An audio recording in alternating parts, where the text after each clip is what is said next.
Welcome back to the Rodcast. We like to call it the Hump Day edition of the Rodcast. Thank you guys for joining us. Lots to get into on the show. We'll start to look ahead. We've been doing a lot of reviewing of the Texas Georgia game, the butt whipping the Texas took at the hands of the Georgia Bulldogs. But now we'll move on, look ahead to the Vanderbilt team, which is actually a Vanderbilt team that is now ranked, actually. First time they've been ranked in a long time. So we'll start looking ahead and previewing that matchup. We'll also get into some Dallas Cowboys discussion. Cowboys off of their bye week. They did not make a move, but Jerry Jones is still making headlines. He had some things to say on his weekly radio appearance. And usually Jerry Jones, he'll give you a little bit of radio gold, and he did not disappoint. So we'll get into that. We'll start off talking about some Dallas Cowboys. We'll also get into some other NFL news, notes, and nuggets coming up a little bit later on in the show. History was made in the NBA last night. I know my man Patrick pays a lot of attention to the NBA, even early on in the season. So we'll get his thoughts about that. We'll also have your usual favorites coming up on the show. We got what the facts, what the stats. We got who said that. We got off the record. We got the topic for the big fat poll of the day. We are loaded on a hump day edition of the Rodcast. Glad you could join us. Before we do any of that, let's introduce you to the rest of the crew. He's one of the hardest working members of the ARN family. Got a hustler spirit, period. Not sure what he's paid, but pretty damn sure this man is underpaid. Ain't no 401k for this hustler, and he's a hustle man of many talents. It's our friend, co-host, and neighbor. It's Patrick Davis, y'all. What's going on, Patrick? How you doing, brother? I'm doing good here on a Wednesday morning, ready to kick things off. I finally, there's a thing that I have to deal with every morning. There's a light that I try and time out, and I was so close to getting it right this morning. It's a good thing. I'm getting better at it, but there's a light on a turn that if you turn, you feel you can make it, but you can't. Like you can if you gun it. But I never want to hit it and like go like 60, like out of the break and take a turn and go. It's not worth it. I don't, and I'm like, it's 4:40 in the morning. I don't want to gun it then either. I'm not trying to rush to get here. I have enough time. So I was like, all right. So I figured out, and I saw some other people doing it where they would take it really slow. And I'm like, why are they going so slow? And then I'd be stopped at the light, and then they would be going speed by the time the light turned green. I was like, oh, you can time this. You got to time it, I'm going the same day. There's never traffic, so it's about timing it. And so I'm getting better at it. That it's timing it. You have to go like 20 miles per hour, and then like hit a spot, and then you can start going a little bit faster. And then by the time it hits, you're going like 40, and the light's green. You're going through it. It's nothing like getting all greens, man. It's happened, I think, once on my way driving obviously up there where you are. I hit it one time, like an all greens day. I will tell you when it will happen. It'll happen it's when rare. you. It's it's like if you have a phone call or a text or something that you want to look at your phone, you will get all greens, so you can't ever stop and look at your phone. Or it's always going to work against you, right? Yeah, or you have something, you're going to take a bite to eat or something, and then you're driving, and then it's like, well, I'll do it at the stoplight because clearly I'm going to hit 7 stoplights on the way there. It's green all the way. You'll be green all the way. It's the only I never get the greens. Yeah, you're right about that. When you needed when you want that red light, you'll never get it. No. Then you just get all your grades. So just always be expecting to make a call. Then don't text and drive. That's what I say. You have to wait. Shouldn't ever. No, so you don't. You just have to sit there. Just sit there. My phone's just vibrating, and I'm like, I want to see what that is, but I gotta keep driving. Use my discipline. Well, I'm happy for you because I know how that feels. That's like a goal. I don't know why you end up with these weird, like you want to achieve that, and it's like there's no reason to want to achieve it so badly other than to save yourself, I don't know, 90 seconds. No, it's literally just a thing. You're like, this is what I can do at 4:40 in the morning. Yeah, exactly. It's you know what? No, I like because it's a competitive mindset. Early in the morning, it's like, no, I want to do something. I want to achieve something. I got a goal. One day I'm going to hit it perfect, and I'm going to be so happy. Yep. Yeah, you'll be celebrating and nobody around to even, but only it's your satisfaction. It's your own personal. I like it. There you go. Let me introduce my co-host. He's a proud alumni of DBU. He's got more papers than Dunder Mifflin and watches more film than Siskel and Ebert. He is the new Rod Father of Austin Sports Radio, Mr. Rod Babers. Appreciate that intro as always. Yeah, we got a lot to get into on the show. We'll start to look ahead to Vanderbilt. Vanderbilt is just a really interesting story all around. We know their best start to the season for them through 7 games, I believe, since 2008. Best start for them, and it is the first time in over a decade that Vanderbilt finds themselves ranked in the top 25. So Texas will face Vanderbilt when they're making history of sorts, because the first time they've been ranked since 2013 is the last time they were ranked in the top 25, and I believe that was James Franklin. If I'm not mistaken, had to be. I mean, that's probably the last time Vandy was as good, and I believe last time Vandy and Texas played, Vandy beat them. Now, this was like 1928 or something. So Yeah. we're not even talking about the modern era. This is like like modern era, before the modern era of college football. But there's no real history between Texas and Vandy. But the Vandy, just their recipe this season is really interesting. So we'll get into that and talk about that a little bit when we go behind the burnt orange curtain. We still got some audio from Sark that we didn't get to yesterday that I want to get to. So we'll do that as well. Start looking ahead to Texas' next opponent. Dive into some other NFL news notes, and there's some trade rumors out there because the trade deadline is a couple of weeks away. We did. So we just got some breaking news right before the show. Oh man, did I miss it? You may have missed it. I missed it right before, but I just got the notes. Should we hit it in the horn headlines, or should we break it? We'll hit it right now. Do you want to hit it right now? It's a big enough. Let's do it. I missed it. Go ahead. I need to know this my too. Sounder. Oh yeah. Breaking news. Breaking news. DeAndre Hopkins being traded to the Kansas City Chiefs. Oh, son of. For I believe a conditional 4th-round pick is what they're going to give up to get a DeAndre Hopkins in there. Wow. Add another wide receiver. Yeah. I mean, I got to look at DeAndre Hopkins. What's his status in terms of his health? But man, DeAndre Hopkins. I mean, if he's available to play in terms of his health, yes, DeAndre Hopkins is a difference maker. And I know he's older, so he's not the DeAndre Hopkins that was once the best receiver in the league. But you don't need to be when you're with the Kansas City Chiefs. They have this ability to revive, to basically kind of this fountain of youth type quality to revive a veteran player and to have them, kind of basically be the best version of themselves, almost to rekindle some of their prime, if you will. And they did it with Kareem Hunt recently. They did it with who else? They did it with the Juju Smith-Schuster. They did it with recently. Yeah, I just brought him like back those too. guys, with 100-yard games. And just the last time we saw, it's been years. So we've seen Kareem Hunt and Juju Smith-Schuster with 100-yard games. Yep, I mean, it's a good signing. It doesn't matter really what receiver they brought in. It would have been an upgrade over what they're currently dealing with right now. They just don't have, after Rashee Rice went down and Xavier Worthy still trying to figure out his role. I will say, I brought this up yesterday, they are funneling more. He had his highest first read target share, and I think his highest target rate period in his tenure with the Chiefs so far. So last 2 weeks, basically, they've been trying to kind of promote him into a new, wide receiver 1 role at times. Like he's getting for more first read target share, I believe, than even Travis Kelce. I'll go find my notes on that. But last week, so we'll see. He's running less go routes or fewer go routes. So he's not just using them as a deep decoy anymore either. So, maybe with DeAndre Hopkins coming in, maybe that role for him changes a little bit, but I would like to think they still want him to be the guy. And then maybe DeAndre Hopkins comes in as the contingency plan in case Xavier Worthy's not ready for that role. Let DeAndre Hopkins be that guy for a while. Yeah. I mean, because you're going to have to integrate Hollywood Brown back in here in a few weeks or whenever he finally gets healthy enough to get back on the field. You'll get Hollywood Brown back in there. And then, you get Hopkins as another piece that he kind of brings a different element than what those guys are going to bring, because he's not necessarily going to get you the speed or anything else. But, we'll see how he ends up in a scramble drill with Patrick Mahomes as well.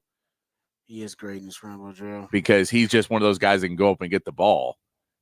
He's a 50-50 guy. Yeah, you don't even really need to be open. Just get in his vicinity. And so he may be somebody that they use in those concepts as well. It's just, okay, you and Kelce need to figure out how to space properly during it.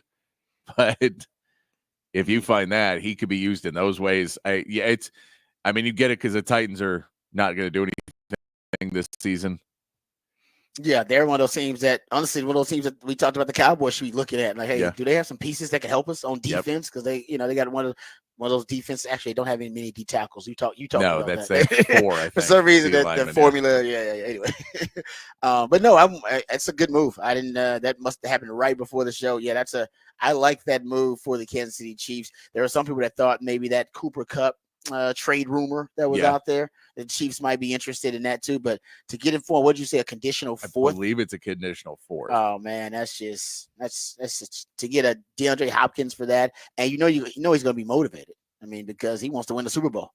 Yeah, And so anybody it's a fifth that could become a fourth. it's a conditional fifth. It's a So conditional even fifth. cheaper. Yeah. Even cheaper for him.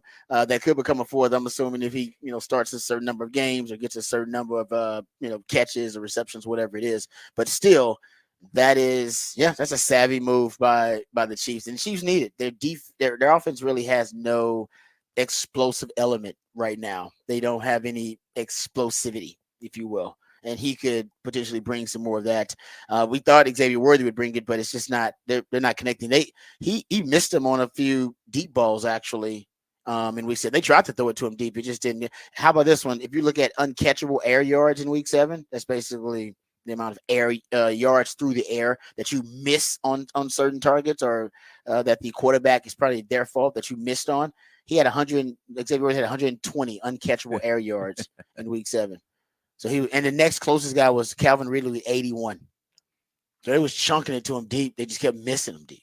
Yeah. AD Mitchell had some weird numbers like that too early on in the season because he'd be open and AR would be chunking it to him, but he'd miss him. Yeah. I mean, if you can get the DeAndre Hopkins that, from even a couple years ago, that is you play me one-on-one, it's pretty much if he wants to throw his weight in it, it's a reception.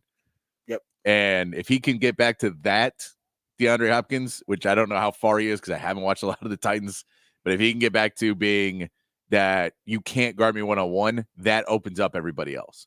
So even if you're just saying we only need him to get 2 or 3 receptions a game, but we need him to pull some safeties. We need him to pull some guys over because that'll open up Worthy. That'll open up Hollywood Brown when he comes back, that now we can have a little bit more room to play with because we're making you worry about this guy over here. And we'll just keep chunking it over to him and Kelsey until y'all safeties have to move over, and then we'll throw you over the top with our speed. I think they ultimately, they just get guys that can win one-on-ones. They know Travis Kelce can win a one-on-one because they're usually going to have matched up against a safety or a linebacker in the way they use them.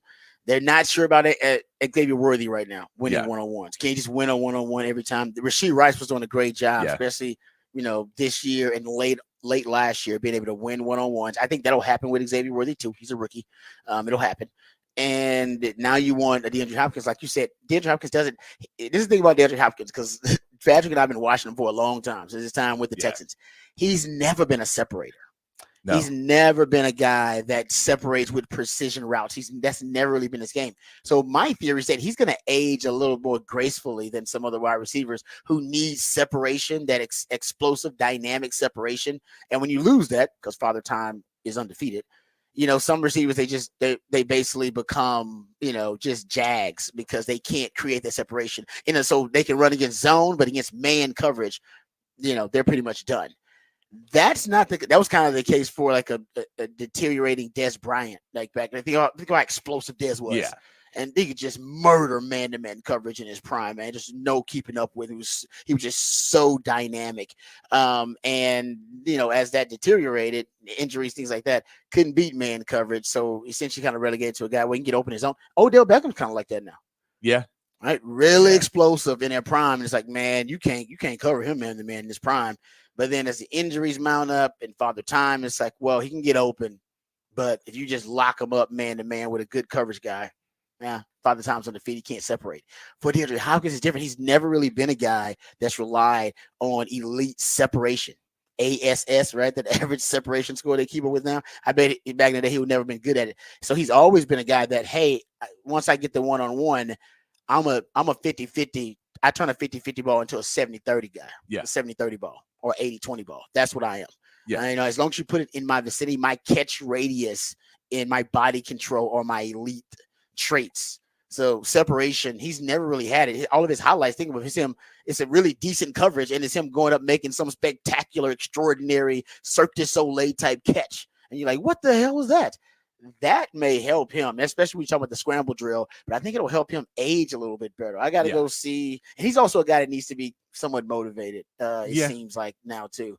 With the Texans, when he was a young player, he was always motivated. I think now as a veteran player, you playing on a losing team. yes, I think Will Levis exactly. is your quarterback. Maybe you're not Remember, he on held board. out for like less than 24 hours with the Texans because he felt bad. Yeah. Remember, he held out. He held out for like 24 hours, and he should have, because he was like all pro. He's one of the best receivers in the league. He was trying to get paid. He felt bad about holding out. They lasted 24 hours, and he came back to practice with the team. Like he was that kind of guy early in his career, and I think he has been. Honestly, it's not really his fault. I think his attitude has been somewhat soiled by the situations he's been in, and so he hasn't been fully invested. With this team, though, you're going to get fully invested DeAndre Hopkins, which is a scary thought, too. Because I don't know if he's been that the last I think few years. Yeah, it could be scary. I mean, like the one guy that I think of, too, is like a Mike Evans of what he's done in Tampa Bay, where he's just kind of aging, and you just go, well, I don't know if he can still do it. And then you just watch him this season. You're like, no, you can't put him in one-on-ones. And they keep trying to, because they're like, well, he's kind of older, so we'll just put him in a one-on-one. And he gets like 4 catches. And then they go, we have to double him now because he's just catching everything. Just catching everything. And he's never been a guy that's elite separation either. He's big, and he's a big possession guy. It. Yep. No, that's another guy too. I agree with you, but he's aging. He's aging gracefully. Yeah, he really is. But I mean, like you saw that. I mean, he was catching with a hurt hamstring. He was still making a difference in that game on Monday night until he re-injured, and then he hurt his knee, and then he re-injured his hamstring. Mm-hmm. And you're just like, and he almost makes a catch when he re-injures his hamstring. That's how good he's playing. So it's you see guys like that. You're like, what Hopkins can do. They don't need a ton out of him. They're already undefeated without him. It's not like you're adding a piece because you'd have to add somebody. You're adding a piece now because you can. So it's there's definitely something to be said that this could be a big get for Kansas City if it works out, especially if he and Mahomes can work out some chemistry. Yep. For him, it's all about how healthy he is. Like, how healthy is he? Because the last time I think he was like fully healthy was like that 2020 season. Maybe was that his first year in Arizona, a first full season there in Arizona, I believe. And then he went for 1,400 yards.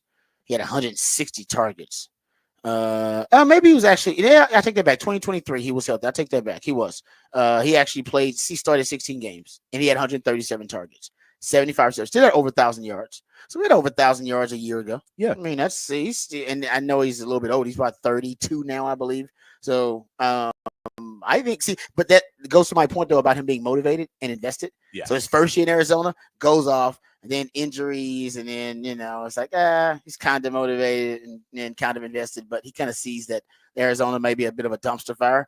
And then his first year at Tennessee goes off, but now seeing Tennessee is probably going to be a losing squad. He's probably, somewhat, disenchanted, if you will, with that franchise and what's going on. So I think right now they should be sellers anyway because they're not competitive. But I think you'll get him. The pattern is when he gets to a new team, boom, fully invested because like hope springs eternal for him. Like once he believes that he can win and it's possible that he can contribute to that, you get fully invested DeAndre Hopkins. And I think the health is a big thing too. I assume he's healthy. I haven't seen or heard anything otherwise. So if he's healthy, he's going to make a difference for Kansas City. But we were talking about that as a possibility a couple of years ago, I believe, DeAndre Hopkins to Kansas City. Yeah. And thought that would be scary. I think right before he went to Tennessee, actually. I believe that was some people discussing. Oh, yeah. Yeah, that before they revamped the wide receiving core and everything. But now it happens. The latest was he's been playing, and then he's had, I believe, after the game, he kind of got banged up a little bit, and that Bills game was sore. But is that soreness of if y'all gonna target me 3 times, I'm sore. Yeah, exactly. I don't want to run 20 routes, 30 routes, and y'all target me 3 times. Yeah, I'm sore. That sounds about right. Or is it man, I don't know if I can go. And so we'll see. Yeah. His soreness might heal itself on the flight to Kansas City. Who knows? Yep. No, you're right about that. I think you're right on the money there. Yeah, is it hurt? It's like, yeah, well, can I play through it? Yeah, but right now, I don't know if I want to play through this injury. So I think that's a good move for Kansas City. Great move for them. We'll see. Cowboys need to make a move as well. They have not. We'll talk about the Cowboys coming up later on. But first, let's get the Horn headlines. That was actually one of the big headlines, I'm sure. But let's get the rest of the Horn headlines, get educated, get informed, and get updated with all the top stories of the day with Patrick Davis and the Horn headlines. All right, your Horn headlines brought to you by Top Gun Rentals and Lawn Equipment. The NBA season tipped off last night with the Boston Celtics beating the Lakers 132-109.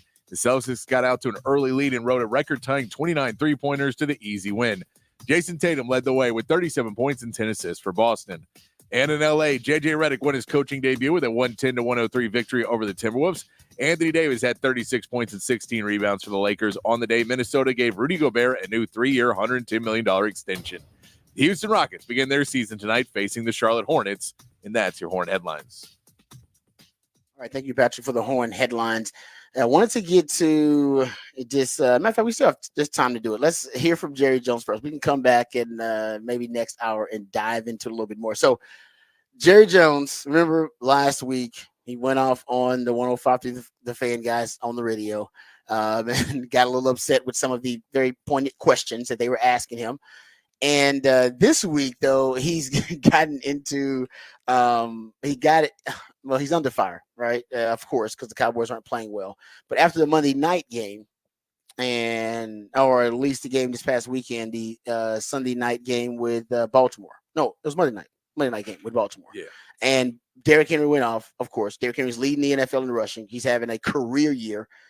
And can we play the Troy Aikman sound first here? They decided to take a little shot at Jerry Jones and the Cowboys. I'm not sure if this was something that they, thought out and was deliberate or just kind of happened organically.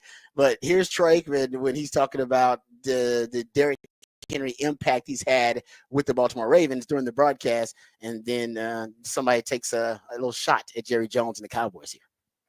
It's got to be a lot of teams out there that had opportunities to bring in Derrick Henry that are kind of kicking themselves for not doing it. But he has been an absolute perfect fit for this Ravens attack. This one's batted down off the hand of Levante David. Can you think of any teams offhand? I'll just throw this out there. The offseason home for Derrick Henry is in Dallas, Texas. Anyway, Levante David got his hand on that. Boom! He just kind of moves on casually. Hey, Levante David. It was like, so Cowboys fans were feeling a certain kind of way after that, and I'm sure Jerry Jones as well. He was paying attention. We know that based on the interview that he recently had with the guys at the Fan, and we know from earlier this year when Derrick Henry went on the Pivot podcast that Derrick Henry, he revealed that there was no contact at all from his people, his representatives, and the Dallas Cowboys.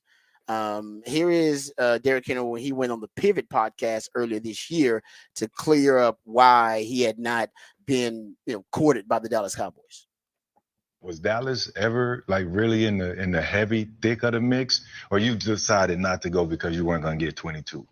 No, they ain't holler at me at all. Really? Bro, that was the rumor. That was a big yeah. rumor. Then they got, much like Mike did for CD, I believe Emmett would have unretired 22, and given it to someone like you said, you're a Florida boy, all that other good stuff that come with it. I think it would have been crazy to see you in the Dallas uniform. Yeah, it would have been crazy. I mean, I thought, it'd have been some type of reach out, some type of, talks of whatever, but they never reached out. You know what I'm saying? I don't really know. I don't know too much about the organization. All I know is what I hear. And just talking to my agent, they weren't really interested, which, I was just like, it is what it is. Like I said earlier, I'm going to be where I'm meant to be. And I feel like Baltimore was the perfect spot for me. So. All right. It is the perfect spot for him. He's leading the NFL in rushing right now, having a career year, and has found the fountain of youth right next to Lamar Jackson. Okay, so that set the table. Jerry Jones went on 105 through the Fan yesterday, and I'll give him props for being, for being courageous enough to step up to the plate, even though a lot of people thought he may skip that radio appearance because of the rant that he had with those guys a couple of weeks ago. He did not, but he still ended up going viral, and I'm sure that might have been part of the plan for Jerry because he spoke about Derrick Henry and also ended up, I'm not sure if it was intentional or not, taking a shot at his own coaches because he started talking about the Cowboys and their scheme. Now, it's about 2 minutes, but there's a lot to unpack here. So we'll just let Jerry Jones go. This is Jerry Jones on 105 through the Fan yesterday, giving you his kind of synopsis of the Dallas Cowboys situation. We've, in my mind, we're not playing very good football right now at all. And it's beyond whether or not we have Derrick Henry or not. Derrick Henry is having a career year. I don't know if he'd be having that career year in our situation. And that's really something you really do have to look at, because if he had not had as many carries as our running backs have had, then he certainly probably wouldn't have attained the level of impact he's having. And then he's a real good complement to the type of offense they run. We don't run that type of offense at all. Our situation is more about, frankly, it's more about holding your blocks. It's more about not making mistakes. It's more about, in my mind, the receivers running through a tough man-to-man coverage and running on through it. And, if you will, get away from that. The types of things that we all think we should be looking at is, well, we're designing bad plays, or we're designing bad concepts. And the facts are that there's some of that, but there's also some of execution. There's some of the talent. I like our talent. I really do like our talent. I like our young talent, but young talent has a few more mistakes associated with it than if you are dealing with a veteran player. Although you've got to have young talent, as I've said. Derrick Henry didn't fit because principally of managing the cap, in anticipation of the players that we were going to sign weeks later, or anticipation of the players we're going to be signing in the future. Took a shot at Mike McCarthy there about the plays they're designing, and he was almost fair to criticize every element of the Cowboys organization except the talent. He says, I like our talent. And who's responsible for bringing in the talent? The GM. So he almost wanted to criticize everybody. Yeah. It was a blanket criticism except for, well, I like our talent. There's some young talent. I like our talent, though. But who hired the coaches? Yeah. Oh, so the owner did, though. The owner, Jerry Jones. Yeah. Owner the GM, Jerry Jones. They might be two different people. He wanted to give props to the GM there. I think that was the owner talking right there. Giving props to the GM, which is also himself. But yeah, he took a shot at his coaches. He hired the coaches too. Yeah, he's done all this. By the way, can we just state for the record, just so anybody who's not clear, the Cowboys have $22 million in cap space right now. Just for the record, they have $22 million in cap space right now. So, not signing him, they could have easily signed him and still been under the cap. Just for the record, as much as he can say that, the fact is they are $22 million under the cap right now. So they could make a move and bring somebody in and absorb salary easily. And they could easily, they can afford that. They could afford it. Yeah. Yes. Just for the record. Trust me. He said something similar about Amari Cooper. I didn't have that audio. Yes. But he also, he was asked. He was asked. Amari Cooper just got traded for a third. You gave him up for a fifth, and his response was, he said, "quote We went for the dollars when we traded Amari Cooper. We saved almost $20 million for our cap in the future. We took a lesser draft pick to get that savings." When he made this move the other day, Cleveland went for more draft pick and less savings. It was very simple. So that's him saying he's almost admitting it. Like, no, we did it for the savings. We didn't want to pay the $20 million a year for a wide receiver, which we thought was a little bit too, that was too pricey at the time. Now, $20 million for a wide receiver, that's pretty much going rate for a number 2 wide receiver. And about 5 years later, that's a number 2 wide receiver rate. If you got a true number 2, you can pay them close to $20 million. Now the elite number 1s are making $25 to $30 million a year. So that was more of a miscalculation of the wide receiver market at the time for the Dallas Cowboys. And they miscalculated the value of Amari Cooper. No. But I always thought that was something weird that the Cowboys rushed that deal and they wanted to get rid of Amari Cooper. They did. I also think that's the most honest Jerry has been. See, and now the fact he's saying is for the cap, but the fact that he was like, no, I care more about money than I care about winning at football. 100% bottom line, at the end of the day, I would rather be a good businessman than a good general manager. And that's the reason we will never win a Super Bowl as me as owner. That's the reason. We saved almost $20 million for our cap and the future. We saved almost $20 million. If he would have stopped there, it would have been honest. I saved $20 million by making our team worse. No, he said, and he literally said it. We took a lesser draft pick to get that savings. Yeah. There you go. Yeah. No, he is. Like I said, he literally said it right there. And I think he thought he was being like snarky or something at the time. But I think he just admitted that, we have put the being cost effective and being salary cap effective is actually a bigger priority and emphasis than trying to win football games. And that goes back to the Derrick Henry thing. It goes back to why they haven't made a move here in the bye week. We haven't seen them make any moves. We've seen teams make moves. Teams are making moves. We've seen like 3 or 4 teams make moves. Cowboys haven't made a move. And the assumption is, I guess they like, quote Jerry Jones, we like our guys. The guys he selected, he likes them all. But we'll see. I don't know but I will say this: they're in a good situation this week with the 49ers, because the 49ers are an absolute mash unit. I mean, the 49ers, they have injuries all over the place. Just found out the news that Brandon Ayuk is going to be out for the rest of the season. That dropped yesterday, unfortunately, for the 49ers.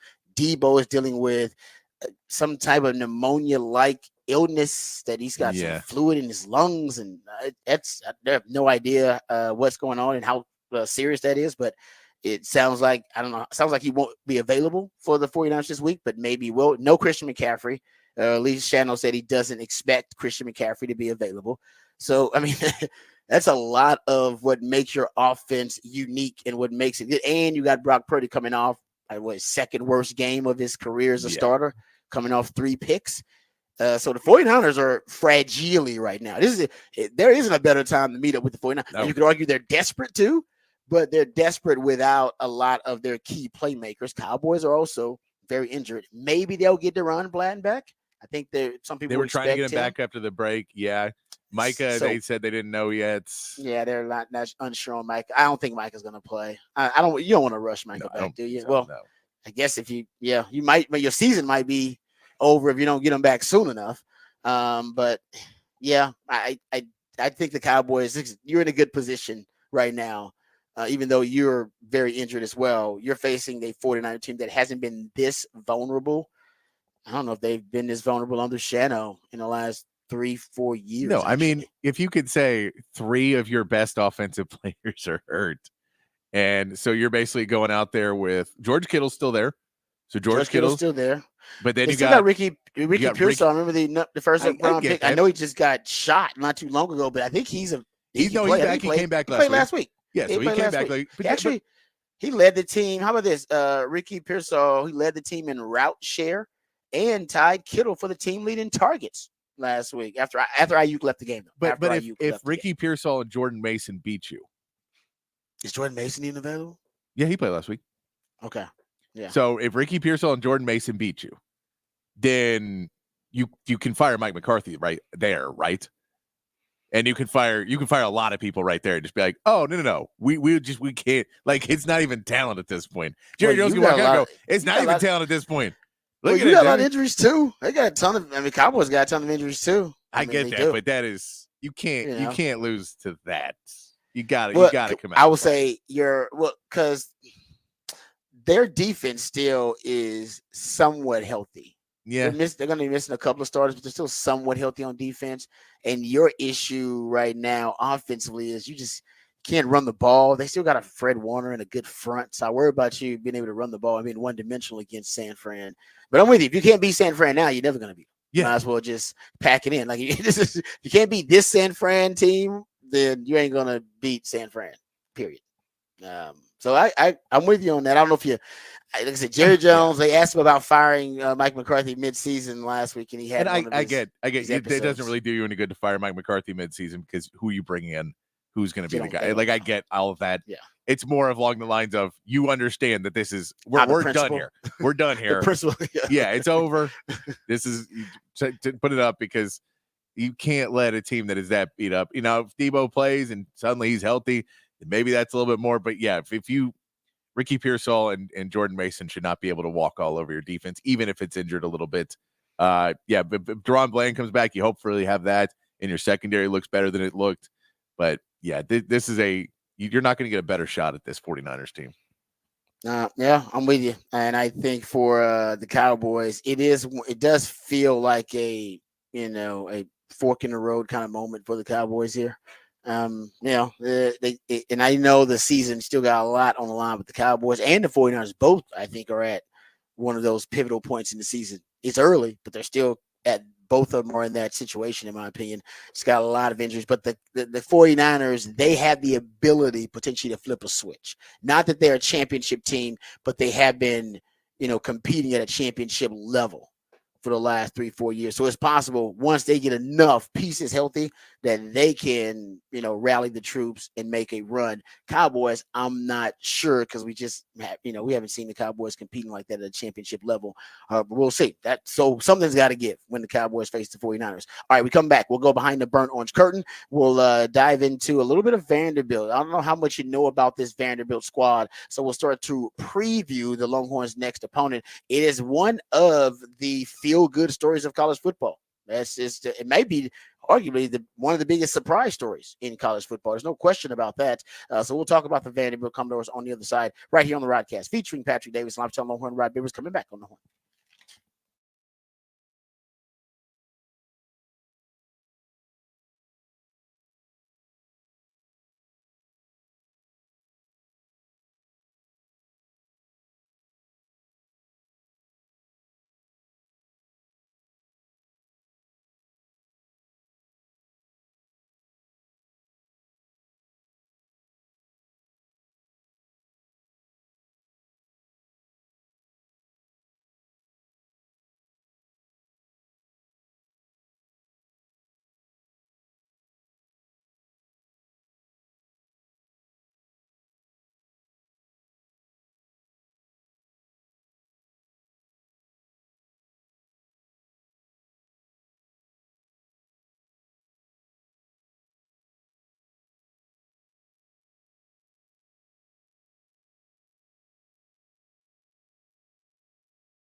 All right, welcome back to the Rodcast. Time to get to some Texas football conversation. Okay, I thought I remembered this story, and I heard somebody bring it up, and I was like, oh, that is right. I forgot about that story. So Diego Pavia is the new starting quarterback for Vanderbilt, and he's a transfer from New Mexico State. He originally transferred from Mexico State. And we'll get to why it's important that New Mexico State background for him, especially there at Vanderbilt, because Clark Lee, the head coach, did something that I don't know if I've seen any coach really do at the Power 4 level. And it was actually it's paying off huge dividends for him right now.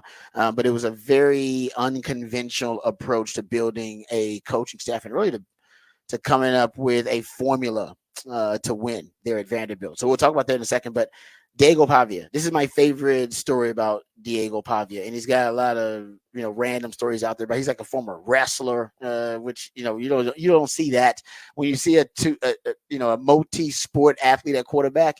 It usually ain't football and wrestling. Usually it's like football and baseball. Every now and then Archie Manning played basketball. You'll see some stuff like that. Hey, I think even Quinn ran track. Those are. It's very rare to see a multi-sport athlete at quarterback that's a wrestler on top of playing quarterback. It's just so you already know the mentality is just different. Period. All right. He likes to fight. He's a likes to fight guy at quarterback. That usually likes to fight guys. I've been around a lot of quarterbacks. One of my best friends in the world is a quarterback. They're a certain breed. They are not likes to fight guys. That's just not the way they operate. You know what I mean? But he's a likes to fight guy at quarterback. That's different. Right? Just that's his mentality. Okay, this goes with the likes to fight guy mentality and attitude. Just so you know what you're dealing with here. Because I've forgotten all about this story because it really was of no relevance to us at the time. I just thought, oh, cool story. But now, year later, you're playing this young man. So this comes from the New York Post from last year. And it just says New Mexico State starting quarterback Diego Pavia was caught by a local news outlet allegedly urinating on the logo of an in-state rival, the University of New Mexico. And he flipped the bird towards another Lobos logo at New Mexico's indoor facility, according to a video provided to Albuquerque news outlet KOB4. Pavia appeared to grin as the logo was being urinated upon. The gesture was particularly savage as Pavia grew up in Albuquerque before going to play at New Mexico State in Las Cruces. He also, it says here, New Mexico State spokesperson did not have much to add. Any information regarding the potential discipline of a student would be protected under federal privacy policy. He was a junior at the time and was having a pretty good season. And I think last year he ended up being the conference player of the year, actually. So he had a damn good season. So this is not necessarily one of the more heated rivalries in college football, but like I said, having a likes to fight guy at quarterback who gets caught urinating on your rival's logo at their place and then gets caught on video and doesn't run. There's no cowardly act here. No, he smiles, grins, and lets them catch him giving the middle finger toward another part of their stadium, another logo. This dude's got some dog in him, guys. That's my point. Yes. He's got some dog in him now. He's a likes to fight guy. He's gritty. He's scrappy. He got some dog in him. All right. You don't see that. What's the last time you heard about a quarterback? That's Baker Mayfield would probably get caught doing some stuff like that. Yeah. Right. That was kind of that's some stuff that he probably would caught doing. Everybody like, man, Baker Mayfield's wild. He's crazy. But usually, and I don't even know if I describe Baker Mayfield as a likes to fight guy, but he's got that kind of, he had that kind of aura about him at the quarterback position, crotch grabbing, that kind of stuff, right? Flag playing. He just, that he's just a WWE promo waiting to happen. And that is Diego Pavia.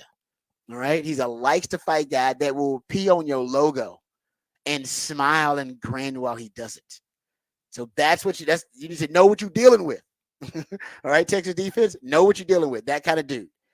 And they, honestly, the reason that, and we'll talk more about Pavia and obviously X's and O's and execution. We'll get into that in Rod's rant. I'll give you kind of a breakdown of the offensive identity and what makes them so unique. But this was also something that makes them unique. And I'm still kind of going through this coaching staff. I want to go through it with a fine-tooth comb and find out how many of these coaches came from New Mexico State. But when Clark Lee was putting his staff together, he not only was recruiting Diego Pavia, who came from New Mexico State, he also brought with him the head coach at the time at New Mexico State, which is Jerry Kill. He brought the OC with the offense. That's Tim Beck, not the Tim Beck here in Texas, another Tim Beck. They brought the offense and the offensive coordinator. They brought the quarterback coach. They brought the DC with him. He damn near he brought the nucleus of the whole damn staff. He's like, you know what? I like what y'all doing over here. You know what? I'll take all of them. Quarterback. I want the QB. I want the OC. I want the DC. Head coach. You want to come over here? Jerry Kill's like an offensive consultant now with them. Like they brought him all over. When was the last time you've seen anything like that? Isn't it? It's very unconventional. It's working, by the way. I mean, it's unbelievable. They had their best start to a season through 7 games since 2008. They're the first time they're ranked in the top 25 since 2013. But I've never seen that approach, Patrick. I've never seen a coach decide wholesale. Yeah, I would take. You see, bring a coach, right? A coordinator, and that coordinator will bring some coaches with him. He'll bring his staff. But this dude took the head coach, he took the OC, he took the DC, he took the quarterback coach, he took the quarterback, he took the tight end. There's a tight end there. Their leading receiver. He also came from New Mexico State. He's a former quarterback that actually signed with the Aggies. He also came from New Mexico State. I don't think I've ever seen somebody take as much as Clark Lee took from New Mexico State. Decide, you know what, that nucleus is going to be our nucleus to help us build our program. He just went, man, if we merged our teams, right? We could be pretty good. We could be pretty good if we merged 2 teams. I don't know. Maybe they saw the weakness in New Mexico State. It's fascinating. I know that New Mexico State's had some issues. I know that they had to shut down their basketball program because of hazing and stuff. There was some other things. So they've had some issues in New Mexico State. So maybe he saw blood in the water. And once they started talking, it was like, hey man, I can come over, but like my staff, like they're going to get fired. Like everyone's getting fired. So if you can bring some of these people over, and maybe it was a deal of, hey man, it'd be cheaper if you just got us all. It'd be right. You know what? I think it'd be cheaper if you just bring it back. But it's working. Like it's working.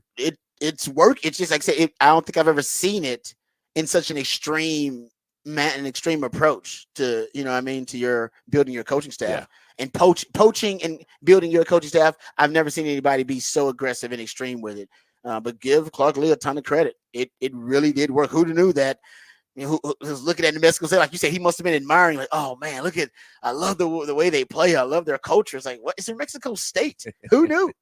And he brought all the kind of the nucleus of that group, and it's working out well for him. So I'll tell you why Diego Pavia has been so effective there. But here's the recipe for New Mexico State. This is the recipe. This is what Texas has to avoid. Or try to, they really got to try to disrupt this recipe to win. They want to hold the ball and control the ball. They're 11th in time of possession. They're 132nd in pace of play. Slow. They might as well. They're like DJ screwed and chopped. All right, they want to slow it all the way down. But the Kim Kardashian, Nicki Minaj, Serena Williams, Cardi B sides making the Savage sides. But in addition to slowing it down to a snail's pace, they also convert. Top 10 in third down conversions. Top 15 in fourth down conversions. They convert. Diego Pavia, look at third down and fourth down, Pro Football passing grade. He's got a 90.2 Pro Football Focus passing grade on third and fourth down. He's really good on late downs. They're okay on early downs, but the late downs is when they really show up and give you some exotic looks, and they're tough to stop. And they've been really good this year. So not only do they work at a snail's pace, but they convert, so they keep the ball. Mississippi State. All right. Remember that? Yeah. All right. So you don't want 7-minute drives because that's what they feed on. I want to say the time of possession difference for Alabama, I want to say they had the ball like 40-something minutes against Alabama. Something crazy like that. It was the time of possession difference. I will look at it. The disparity was just freaky. And they're second in the country in turnovers.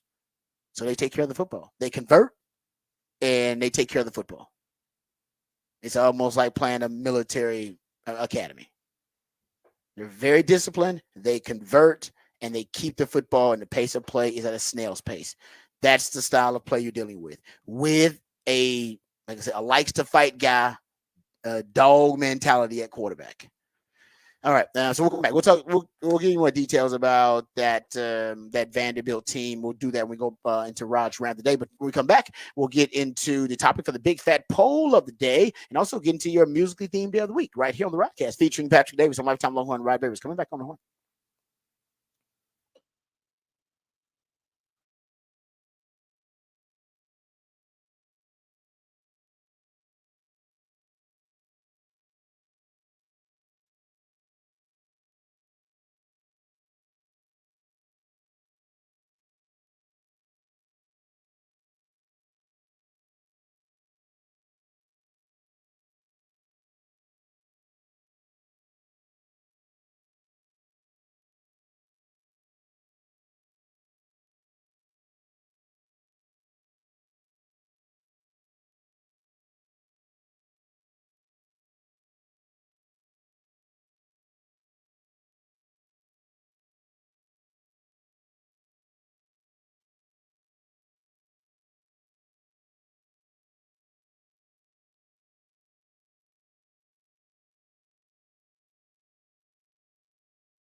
Back in the Rodcast on a Wednesday, and that means it's a One Artist Wednesday here on the Horn. And today's one artist is Weird Al Yankovic.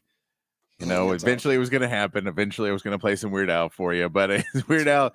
It is Weird Al's birthday today. He's 65 years old today, which does not seem real. He seems like one of those guys that would have stayed perpetually younger.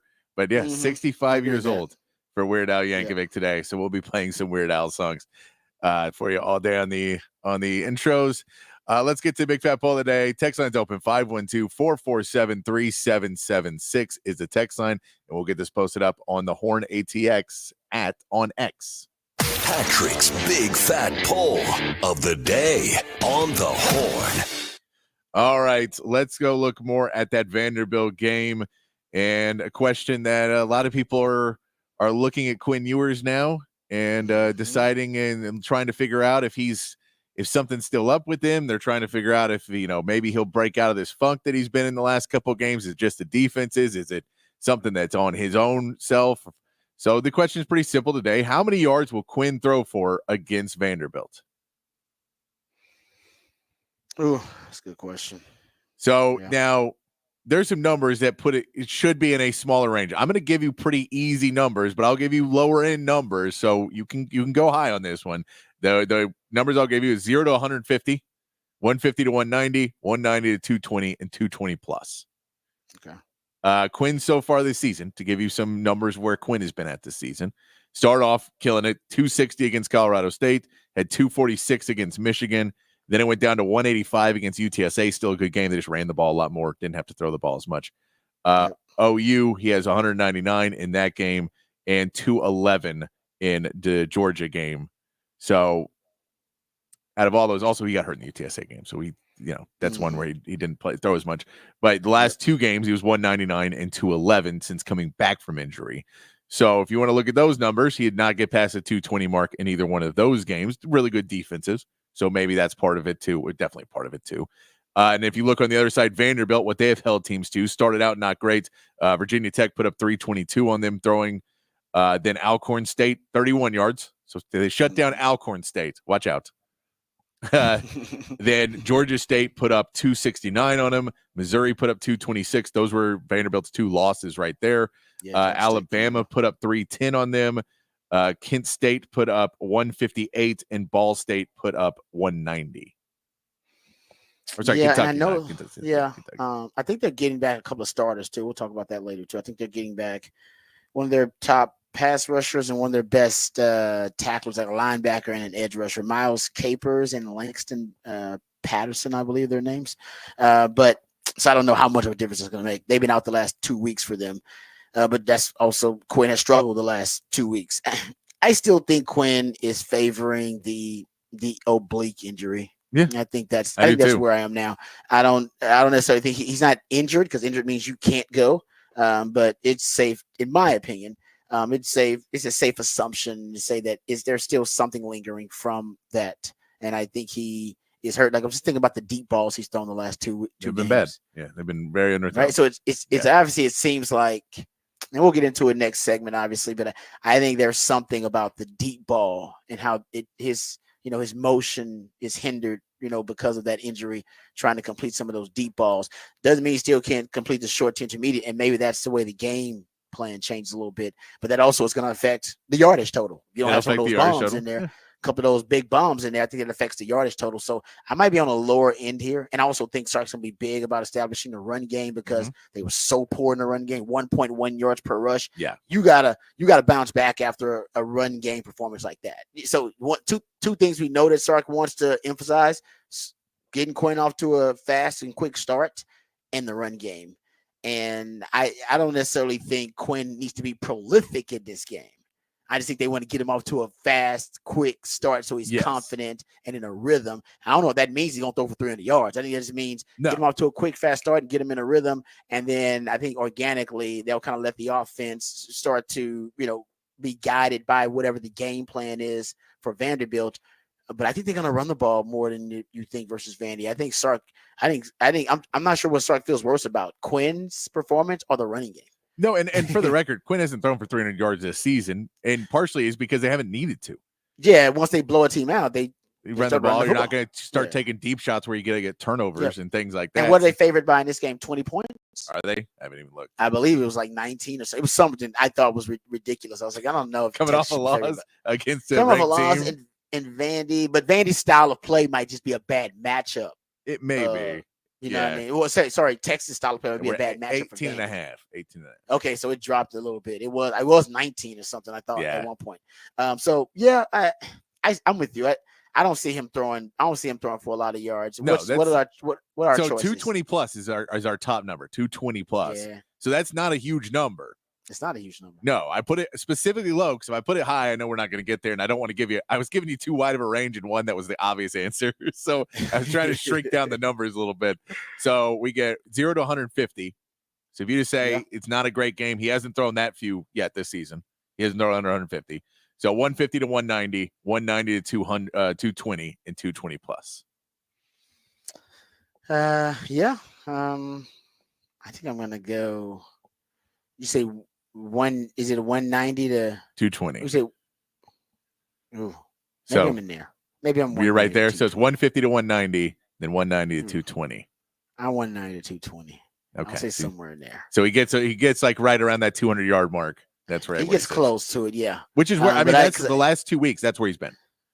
Yep. We had 199 against OU. We had 211 versus Georgia. Yeah, because he's like I said. I think the deep ball usually would put him on. He'd get like one or two of those in a game.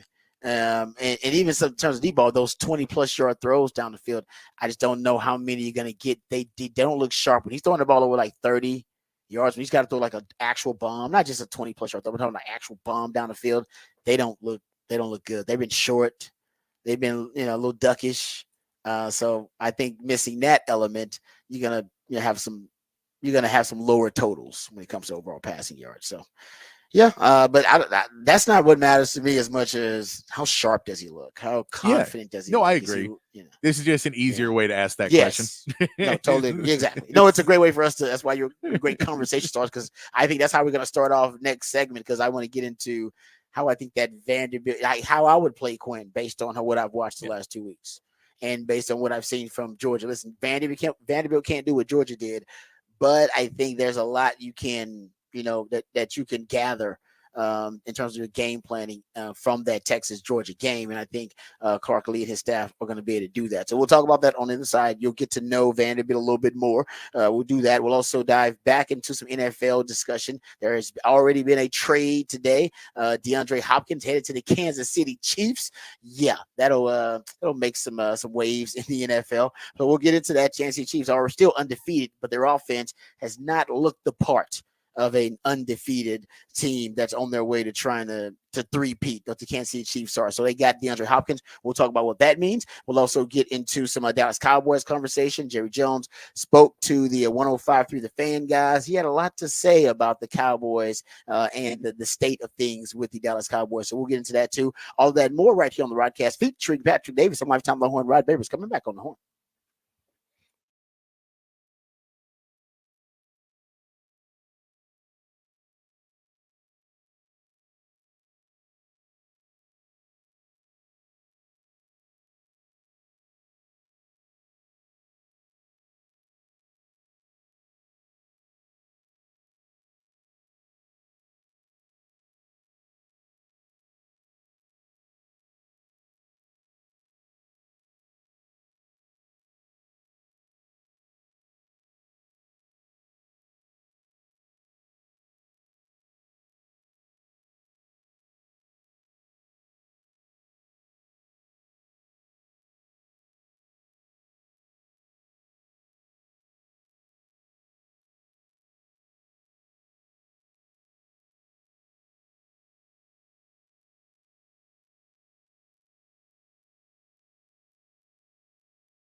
Welcome back to the Rodcast. It is a One Artist Wednesday edition of the Rodcast. That's when my co-host, the Idealionaire Patrick Davis, comes up with he comes up with all the musically themed days of the week. But a One Artist Wednesday where he goes deep into the catalog of one specific artist, group, or band. He's usually inspired for one reason or another. This time, it is a birthday that has inspired him. But the one artist today that is featured on One Artist Wednesday here on the Rodcast, Weird Al Yankovic. You said 65? 65 today, yeah. Wow, that is crazy. Weird Al turning 65. Happy 65th anniversary, 65th birthday to Weird Al too. Because how can you not be a Weird Al fan from back in the day? I think everybody ended up being one just because at least one of his parody songs you probably found pretty funny. I found all of them pretty damn good. Yeah, no, I used to look forward to them. It's amazing. Did he? And man, what was? Did he ever have one like that reached like what was the chart topper for him? Did he have one? I mean, he's had a few that were up there. I have to look at that, what the actual numbers are, but I'm playing some of his bigger ones. Yeah, so like Smells Like Teen Spirit and yeah. Eat It and Fat and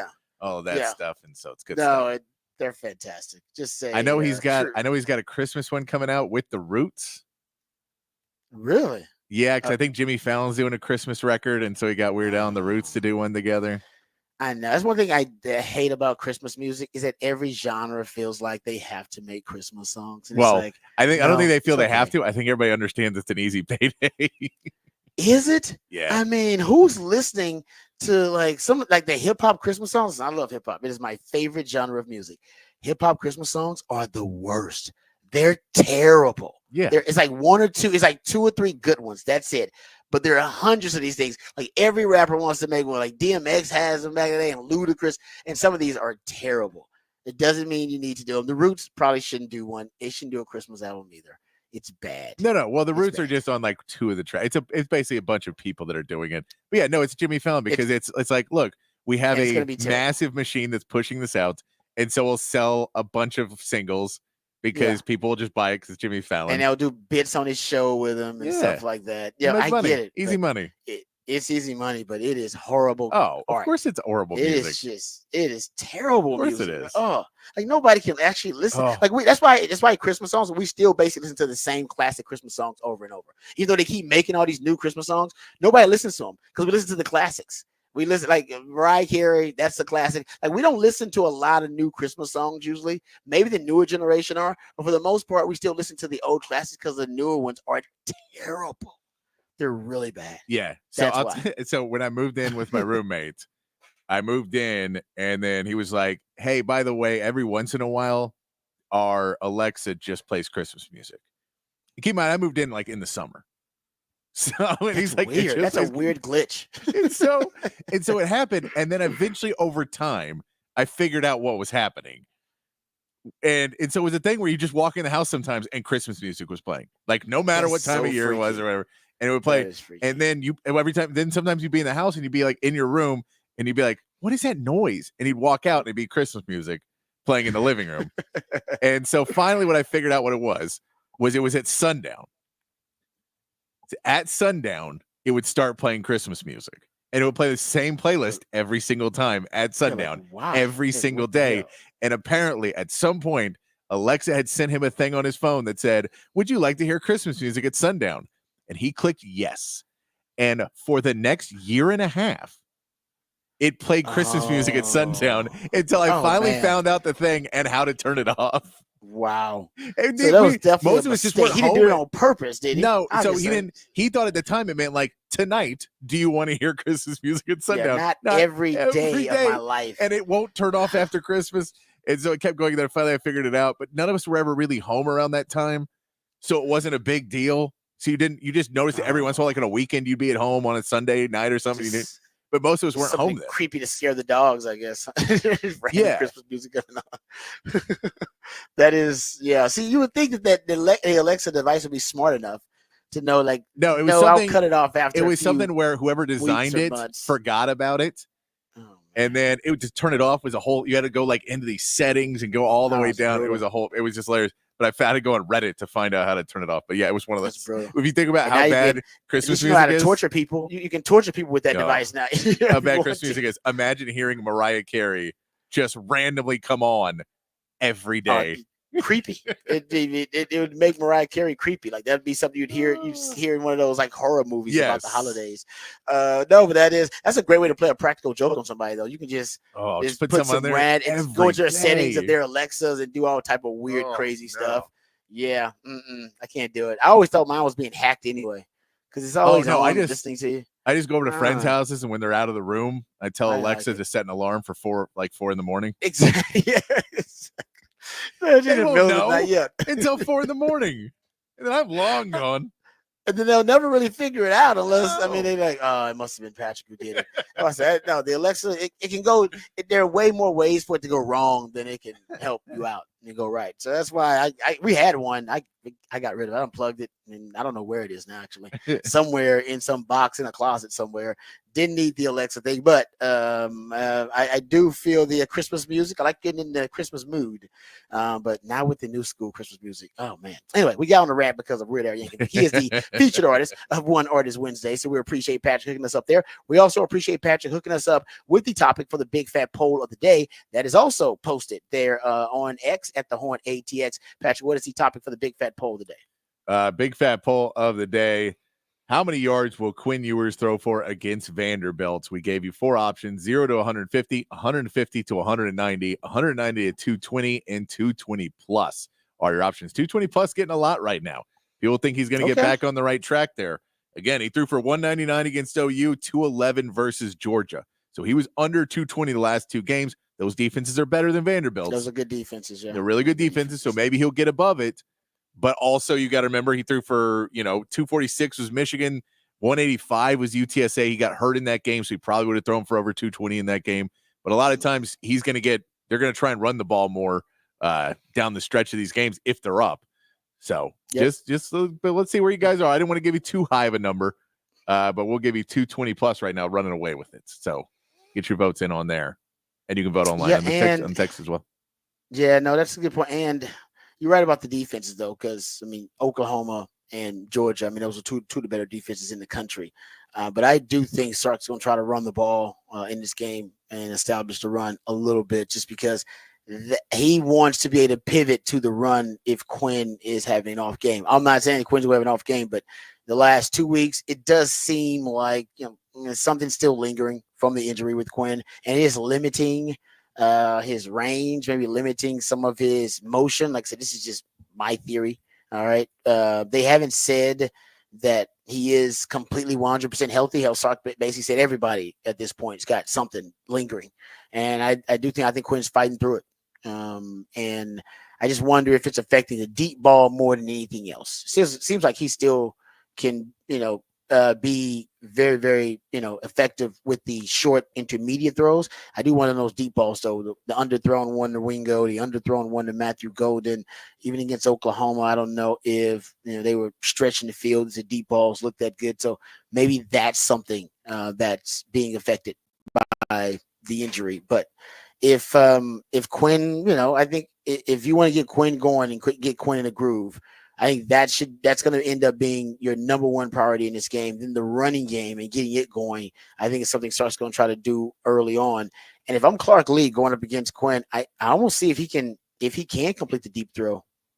I'll probably sit on and keep my guys shallow on a lot of the passing downs. Yeah. And see if he can throw to the outside the numbers and see if he can throw it deep.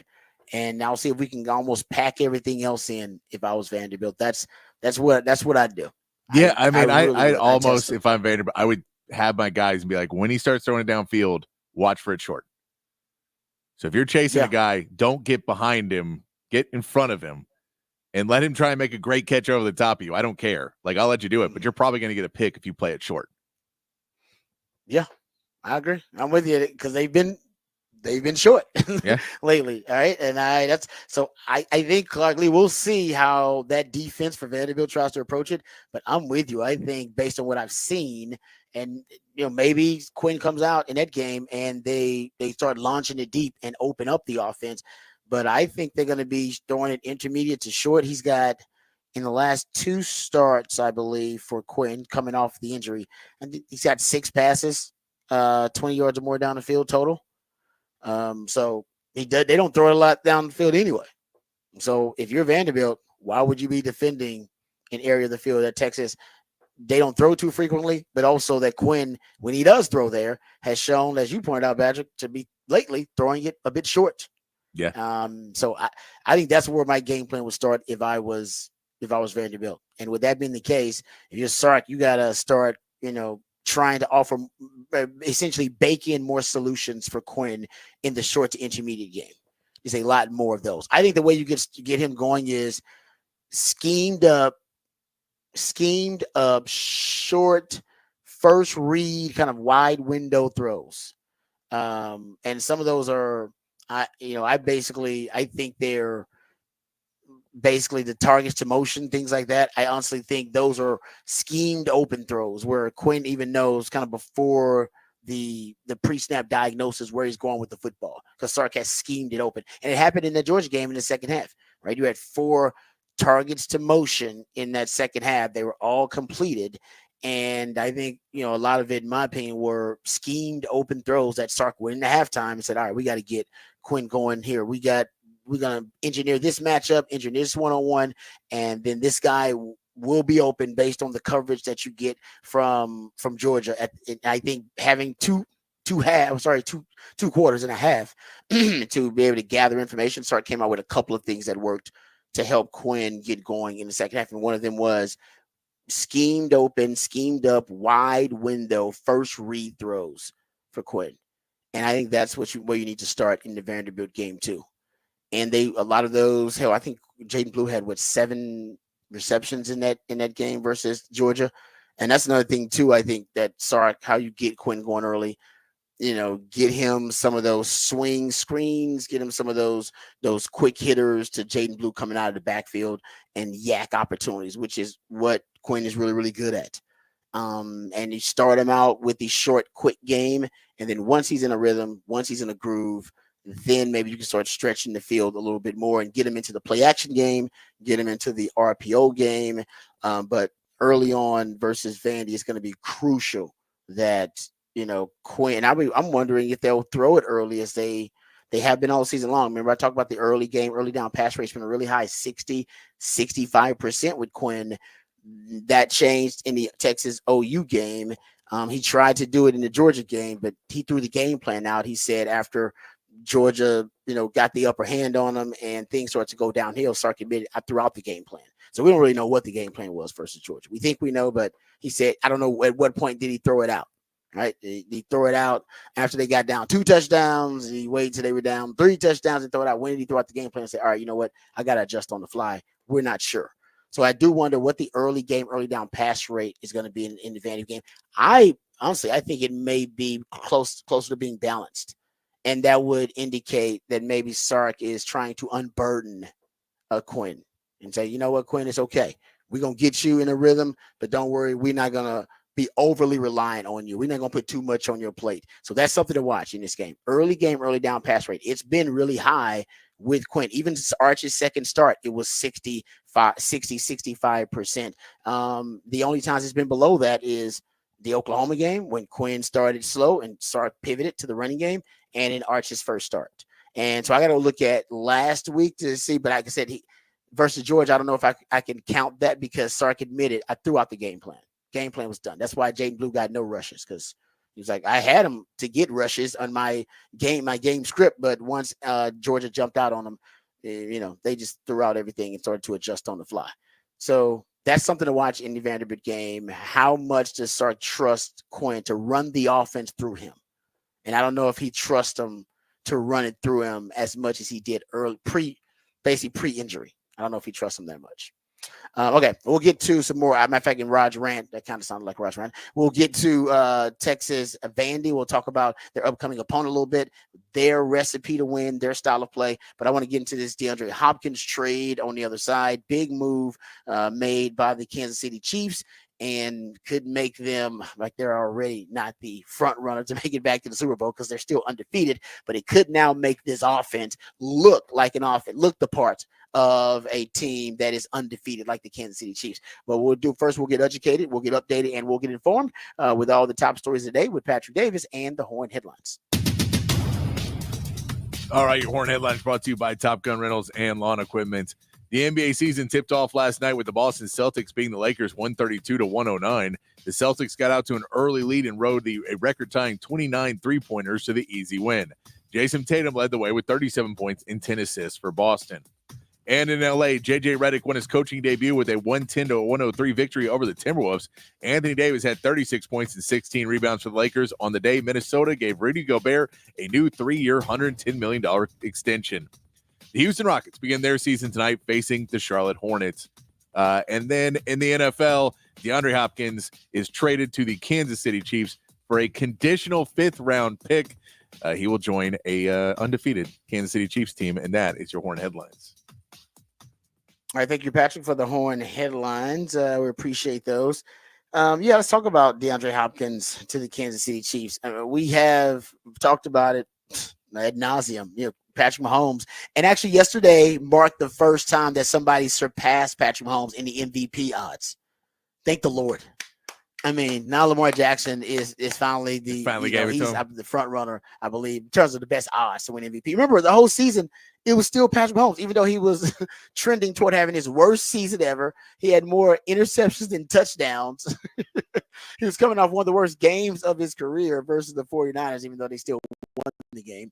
And yet he had the best odds for MVP. But I believe yesterday, most of the bookmakers and most of the odds makers, they finally decided to let Lamar Jackson leapfrog Patrick Mahomes. I think he's like second or third best odds, but yeah, he's still second. Yeah, and then Josh Allen, Crazy. Jared Goff's now at 4.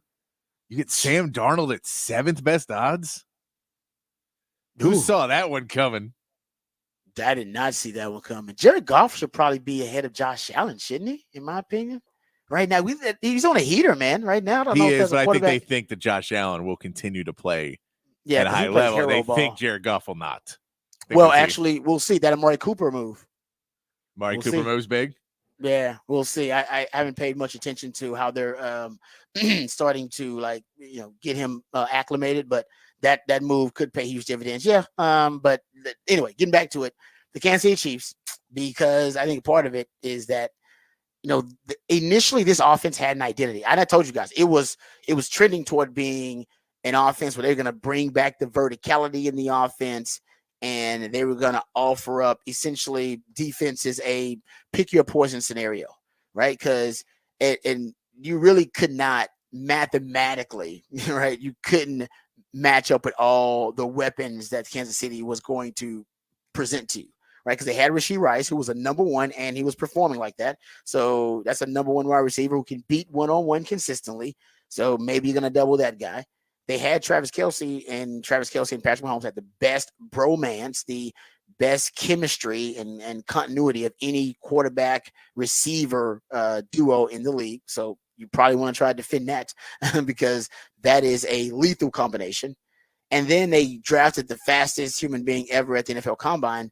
So you might want to put a safety on the top of him and don't leave him one-on-one with a DB that runs a 4.5 because he runs a 4.2. So that's a conundrum for you.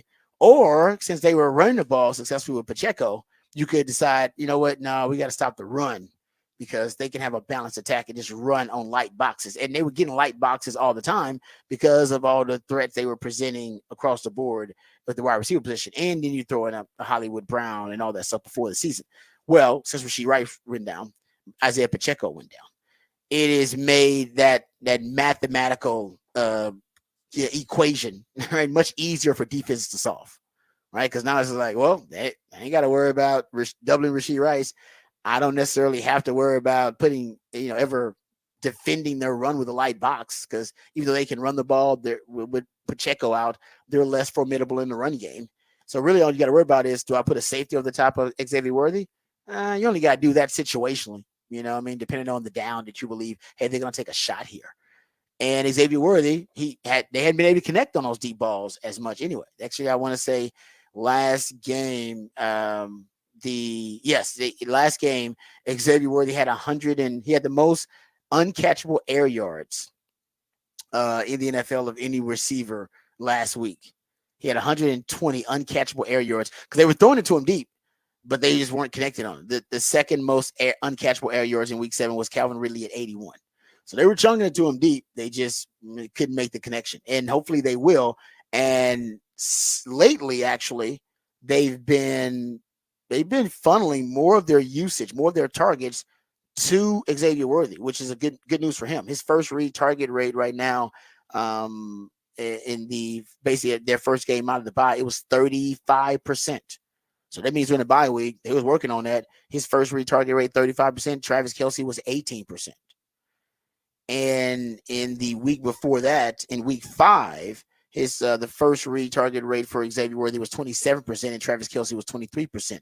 So they're trying to trend in that direction to give Xavier Worthy more. Problem is his yards per route run is 64th, 1.19 on 20-plus yard targets down the field. So they're just not able to connect on the deep passes with Xavier Worthy. So now they're running fewer of those deep passes.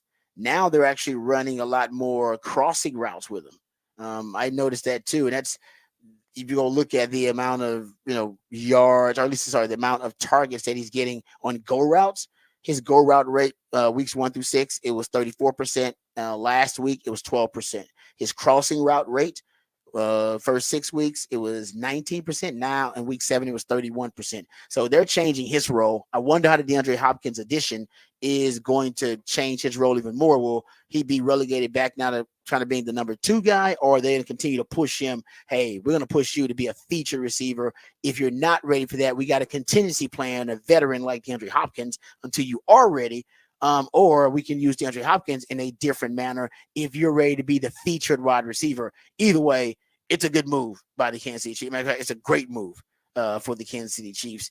And it may, it may be a catalyst that can kind of restart this Kansas City offense. Because I think what they initially wanted to be and now what they are, they're just, it's very different than what Andy Reid initially envisioned for the Kansas City offense.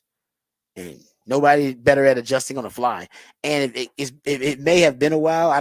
Last year you had DeAndre Hopkins was 1,000-yard receiver. So he's not too far removed. He's like 32 years old. He's not far removed from being, a true number 1 guy for a team.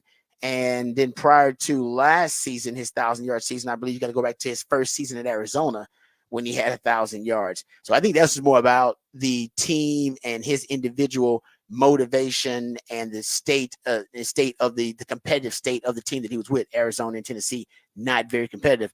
Now you got Kansas City, uber competitive. I mean, this team's trying to three-peat, and you're going to get the most motivated DeAndre Hopkins you've got in a while. He is healthy from everything I can hear, at least as healthy as DeAndre Hopkins usually can get. And I think Kansas City just hit a home run, and they didn't pay much to do it. Yeah. Remember, Kareem Hunt had 100 yards rushing this season with the Kansas City Chiefs, and Juju Smith-Schuster ended up having a 100-yard receiving game. It's been years since we've seen Kareem Hunt, or years since we've seen, Juju Smith-Schuster have games like that, and yet with Kansas City, it happened. They were able to kind of revitalize their prime, and I think you can do that with DeAndre Hopkins. Like I said, he's not too far removed from it, but I still think you can get the best out of DeAndre Hopkins because it's Patrick Mahomes and it's Andy freaking Reid. Well, and I think just the type of player he is, the fact that he is one of those guys that if you put him in man coverage and just try and go at him one-on-one, Patrick Mahomes can kind of pick that apart a little bit easier, and he makes it so you have to really focus a couple guys over there to try and just not let him go up and get those 50-50 balls, because that's what he does. And that type of player, if you get an Amari Cooper, Devontae Adams, they're not necessarily those guys. So if you get one of those guys that you bring in, they need to get separation. You need to run those routes and really get them something special. But for DeAndre Hopkins, you can just basically throw the ball over his way. He's going to get you some catches just doing that. Mm-hmm. And because of that, it gives Kelce a little bit less of a safety shield. It gives Xavier Worthy a little bit less of, them trying to double over the top of Worthy. It makes everybody else get into man coverage, and they can go try and beat one guy now instead of trying to beat two. And it just changes the way the whole defense has to look at your scheme, because now you have a guy that even he may not even get 8 targets in a game, but you have to account for him, especially in the red zone, because he'll just go up and get the ball. Yeah, and that's why I think he's aging. He'll age pretty well. I know he's like say aging because he's only 32. But at for wide receiver years, I guess that's pretty old. But I think he'll age a little bit better than some of the wide receivers who need, separation via their explosive, dynamic talent. When you lose that, inevitably everybody does, because Father Time is undefeated. When you lose that explosion, when you lose that dynamic speed, that ability to accelerate and decelerate, and then you see receivers start to lose their ability to beat man-to-man coverage consistently, and they can only get open in zone coverage. I think Odell Beckham Jr. is one of these guys. And it's not, obviously injury is a big part of it too.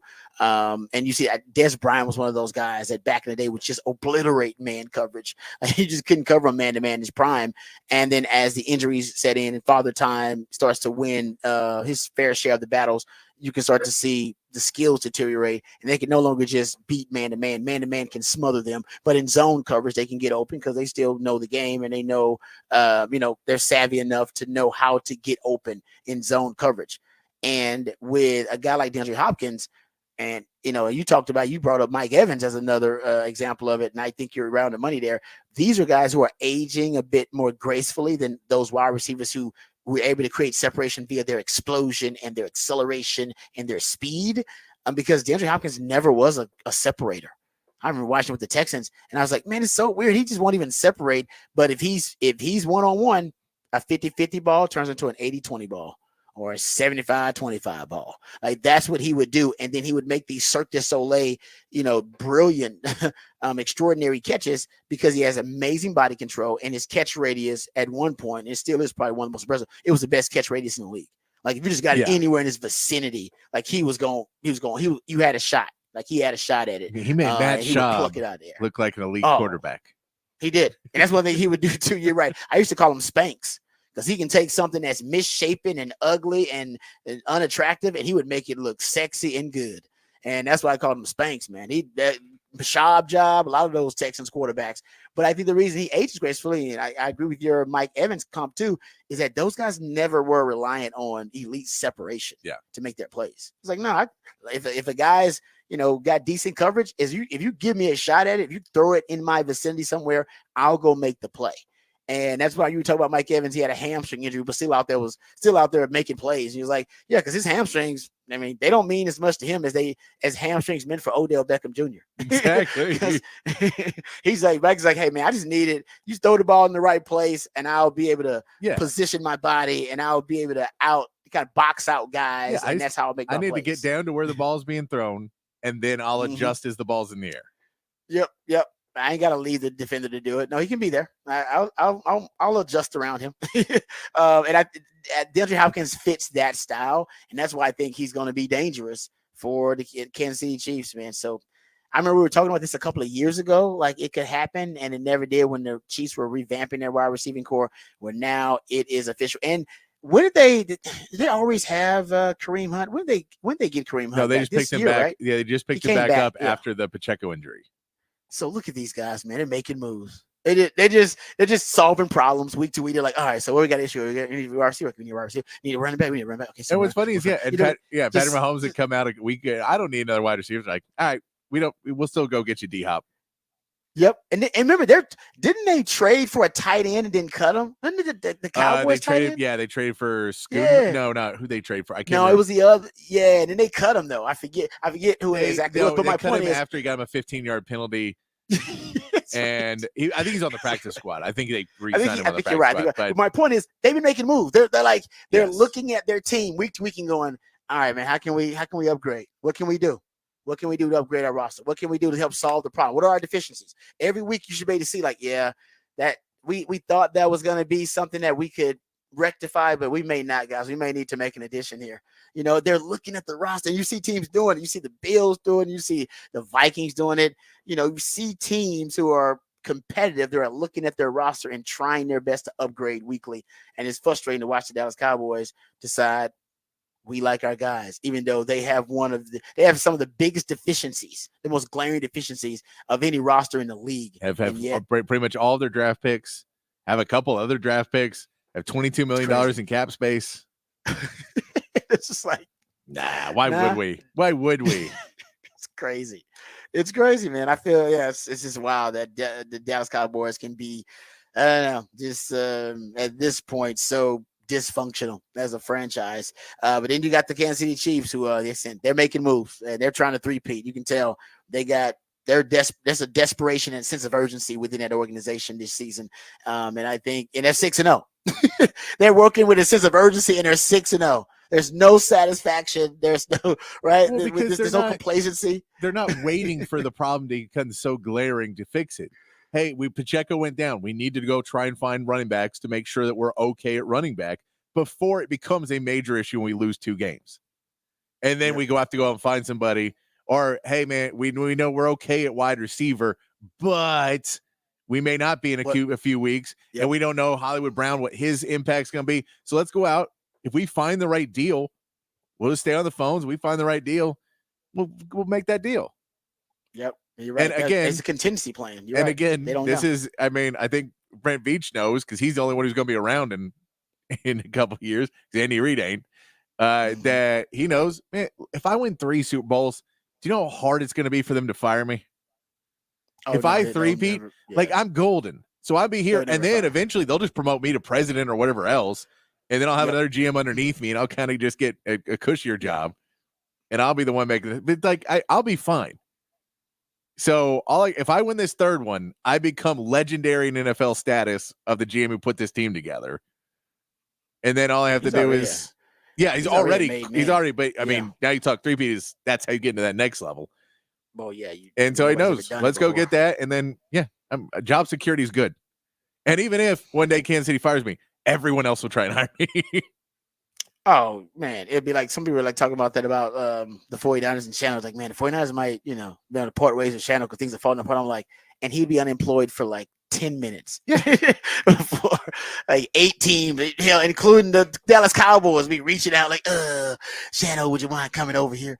So no, I'm with you on that. Brett Veach, made man status, man. And he's, like I said, I think he's the best GM in the league. I think he's the best GM in the league, and I think Kansas City's got the best quarterback in the league, the best head coach in the league, the best play designer in the league. They got the best DC in the league, and they got the best tight end in the league and the best D tackle in the league. Nobody else has got that many bests on their roster or within their front office on their team. All right, we come back. We'll get into Rod's rant.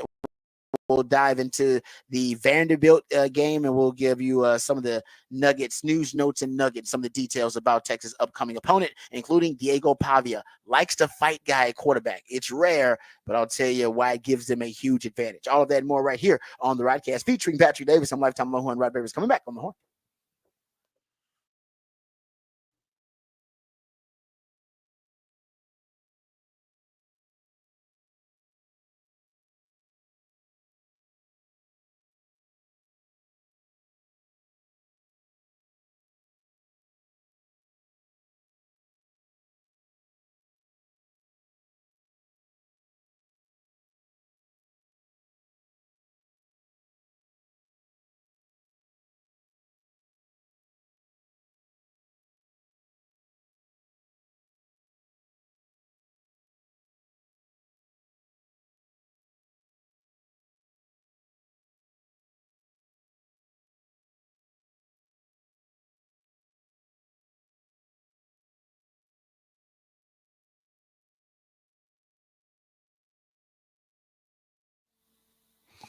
Hey, what's up, folks? Lifetime Longhorn Rod Babers here. Let me tell you about my good friend, Dr. Greg Eckert. He can trust me. He's a great dentist. He's the best dentist in Austin. And trust me, no matter what your dental issues are or dental concerns are, you're in great hands with Dr. Eckert and his team. As a matter of fact, I went in there initially for a cleaning, a checkup, and thought it was just going to be something, quick and easy. Well, it was easy, but it was not quick because they found that my wisdom teeth were actually growing in sideways. I was on the verge of a disastrous situation, but there was no need to worry because I was in great hands. Dr. Eckert and his team made sure that I was educated and informed about the entire process, got the procedure scheduled, got everything done. I was back at work within a couple of days, and actually my dental health and dental hygiene have never been better, thanks to Dr. Eckert and his team. They can do the same for you. Doesn't matter if it's having all your wisdom teeth extracted. Hopefully it's not as serious as that, but if it's any general dentistry, teeth whitening, dentures, porcelain crowns, veneers,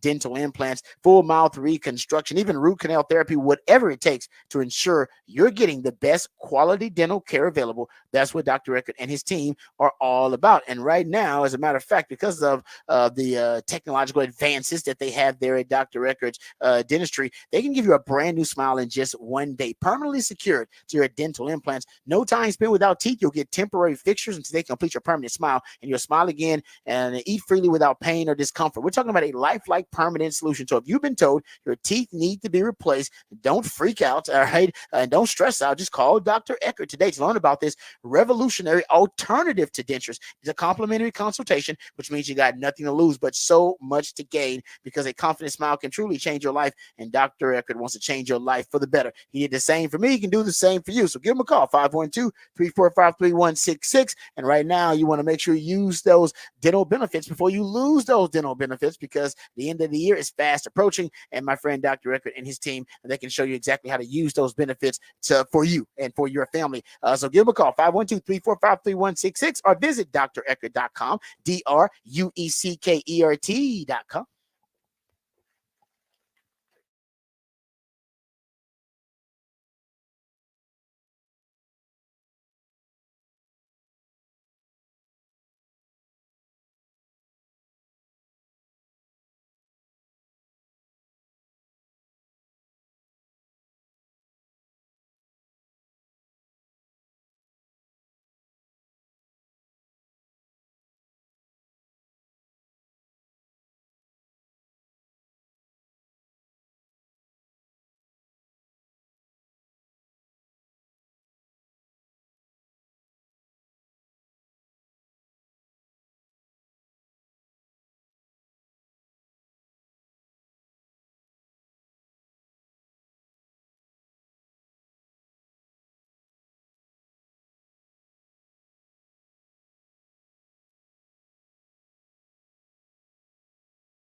All right, welcome back to the Rodcast. Talk a little Texas Vanderbilt here. First of all, let me tell you real quick about my favorite Diego Pavia story. I brought this up earlier, and I remember the story, but I almost forgot that it was Diego Pavia because it was so irrelevant to Texas that I was like, oh, that's a cool story or a wacky story. Just didn't really have a reason to bring it up, maybe in off the record or something like that. And maybe we did bring it up in off the record. I'm not sure. But Diego Pavia, remember, he came from New Mexico State. New Mexico State's rival is New Mexico. So while he was there, starting quarterback for New Mexico State, one of the scandals, I guess you could call it that he was involved in, he got caught by a local news station. Actually urinating on the midfield logo of the New Mexico indoor practice facility. I don't even know how the news cameras caught him there. I have no idea how they ended up getting. You think you'd be trying to sneak and do that, but they caught him. That was according to video provided to Albuquerque. So somebody caught him. I don't know who they caught him, but they put it on the news. Like somebody caught him and got video of it and then put it on news. I'm not sure if his friends sold him out. I'm not sure what happened.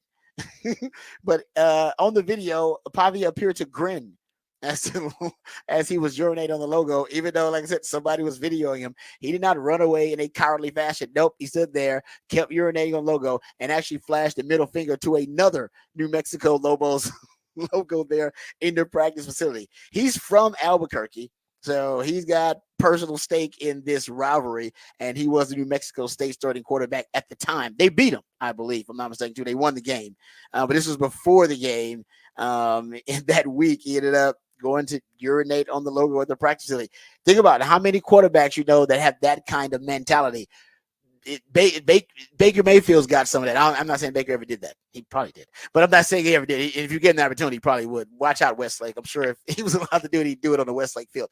But it's a certain type of attitude you got to have as a quarterback to be able to do that. You expect a D lineman to do that. You expect DB to do that. A linebacker. When you say your quarterback did it, you wouldn't expect that. He's also was a former wrestler in his day, which is also when you look at quarterbacks who are dual sport athletes.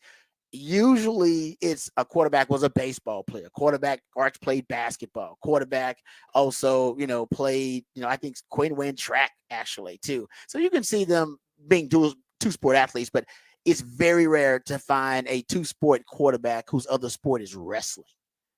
Like, so he in high school, he was a wrestler in high school. That's just rare. So he's a likes to fight guy quarterback. Right? Likes to fight guy will go urinate on your logo on your practice field. That's a likes to fight guy because he's looking for a confrontation. He wants somebody to call him out. And he didn't run, like I said. He just started grinning and then gave the middle finger as he was being caught on camera doing that. So he's a likes to fight guy quarterback. Keep that in mind because that really does give you, I think, an in-depth look at his kind of a psychoanalysis look at his attitude, his mentality, and as a quarterback, his overall philosophy. And he plays like a likes to fight guy too. But if you go look at Diego Pavia and his story is really interesting because he went initially to New Mexico military, like JUCO. It was a JUCO that he went to out of high school. And he basically said he was too short and too slow coming out of high school. And he was discovered because he took his team to the National Junior College National Championship game. And he led them to a championship. I think, he led them to a championship that season. And during the championship game, New Mexico State head coach Jerry Kill, excuse me, in one of the games that he was playing against Iowa Western, and they had a quarterback, Nate Glantz. And Jerry Kill, former New Mexico State head coach, he was there and offensive coordinator Tim Beck, they were there to watch this quarterback, Nate Glantz. And they were there to offer him a scholarship. They called Iowa Western's head coach before the game and tell him they planned on making their offer the day after the game. And then they went to a local Hooters to watch the game. And according to Dennis Dodd, they came out basically both of them came out on the same page that they shouldn't offer the young man Nate Glantz. They should offer the opposing quarterback, who at the time was Diego Pavia. They were like, no, dude, it ain't this other kid. It's that dude, Diego Pavia. Dennis Dodd said, Beck recalled, as we're watching the game and we're looking at each other, we say, we're recruiting the wrong guy. And then he went on to offer Diego Pavia. And that's how he got to New Mexico State. And then, of course, Tim Beck and Jerry Kill, they leave New Mexico State. And this is another cool part of the story. They leave New Mexico State because they're offered jobs to be on the coach staff with Clark Lee at Vanderbilt. And then Clark Lee decides not only will he take the head coach Jerry Kill to be on his staff and Tim Beck, the OC, but then they decide, we want the quarterback too. And then they take a tight end, Eli Stowers too. And then they take the quarterback coach as well. They take the defensive coordinator from there as well. They take the running backs coach and the safeties coach. They got like 5 or 6 coaches from that New Mexico State staff, and they brought the quarterback over. And the tight end is now the leading receiver for Vanderbilt, the one from New Mexico State. I've never seen a poaching as extreme as this poaching to add to his coaching staff. I've seen coaches get poached. That happens all the time. But this extreme, you never really see them take the quarterback, the tight end, the OC, the head coach, the DC, the running backs coach, the quarterbacks coach. Man, they took it all. And it's working. 5-2. Best start to a season through the first 7 games since 2008. First time they're in the top 25 since 2013. And they're doing it because of likes to fight guy quarterback, Diego Pavia. It's unbelievable. It really is. He announced that he was be transferring in December. And while in the portal, he visited Vanderbilt actually, but was told by Vanderbilt that he would need to graduate from New Mexico State in order to be considered by that school. That meant he returned to New Mexico State for the spring semester. And then he took visits to UTSA, North Texas, Nevada. And during his visit to Nevada, he verbally committed actually to play for Nevada. And then he called Tim Beck a few minutes later with Pavia still on campus. Jerry Kill called to tell Pavia that he was going to be joining the Vanderbilt staff. And he was like, I want you to come with me. So this thing barely came together. Like, think about it. It's so many different ways that this could have ended with Diego Pavia going somewhere else. Remember, they were recruiting another quarterback, and they saw Diego Pavia and said, we're recruiting the wrong quarterback.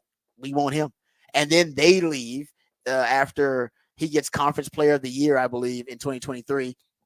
And they have a 10-5 season. Jerry Kill leaves to go to Vanderbilt, but not as a coach, as a consultant. And then the staff leaves there. Clark Lee does a great job selling his vision to that staff. And then that staff ends up recruiting their quarterback. Basically, because Kill and Tim Beck were like, hey, man, we want you here. We want you here. We know you're in the portal. We know you commit to us, but we want you here at Vanderbilt with us. And then they bring him back. So twice they have recruited their quarterback to be with them. Once at New Mexico State and again at Vanderbilt. They really want him. They really like him. And that's important to know. It's his third year in that system, second year in that system. That's important to know that he's a veteran in that system. He was in that system. It's his third year, 22, 23, and now 24. And if he looks like he's got command of the offense, it's because he does. He's been in it a long time. All right, we'll talk more about obviously Vanderbilt all throughout the week and start previewing that. But we got to come back. We'll get into what the facts, what the stats right here on the Rodcast featuring Patrick Davis and Lifetime Longhorn. Rod Babers coming back on the horn.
All right, welcome back to the Rodcast. Time for what the facts, what the stats here on the Rodcast. We'll try to be quick here because I know we're up against it. How about this one? Just got one quick one for you.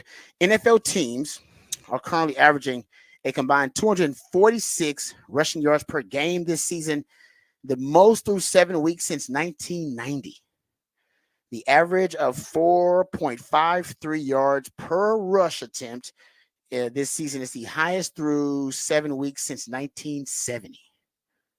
So teams are running the ball more and running it with more success than they have at least in the last 25 years. And if you look at yards per rush, I mean, you're talking about the last 55 years or so, that being the highest number in a long time. So there you go. And what the facts, with the stats. How about this one?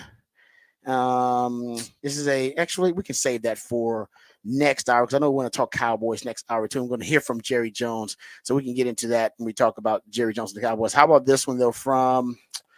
This comes from Sports Info Solutions. The Oklahoma Sooners have they're going to hire a new offensive coordinator. They fired Seth Luttrell, and they had really no choice. Their offense was dreadful. They're actually 100, and they're the last place team in the Power Four in explosive play rate.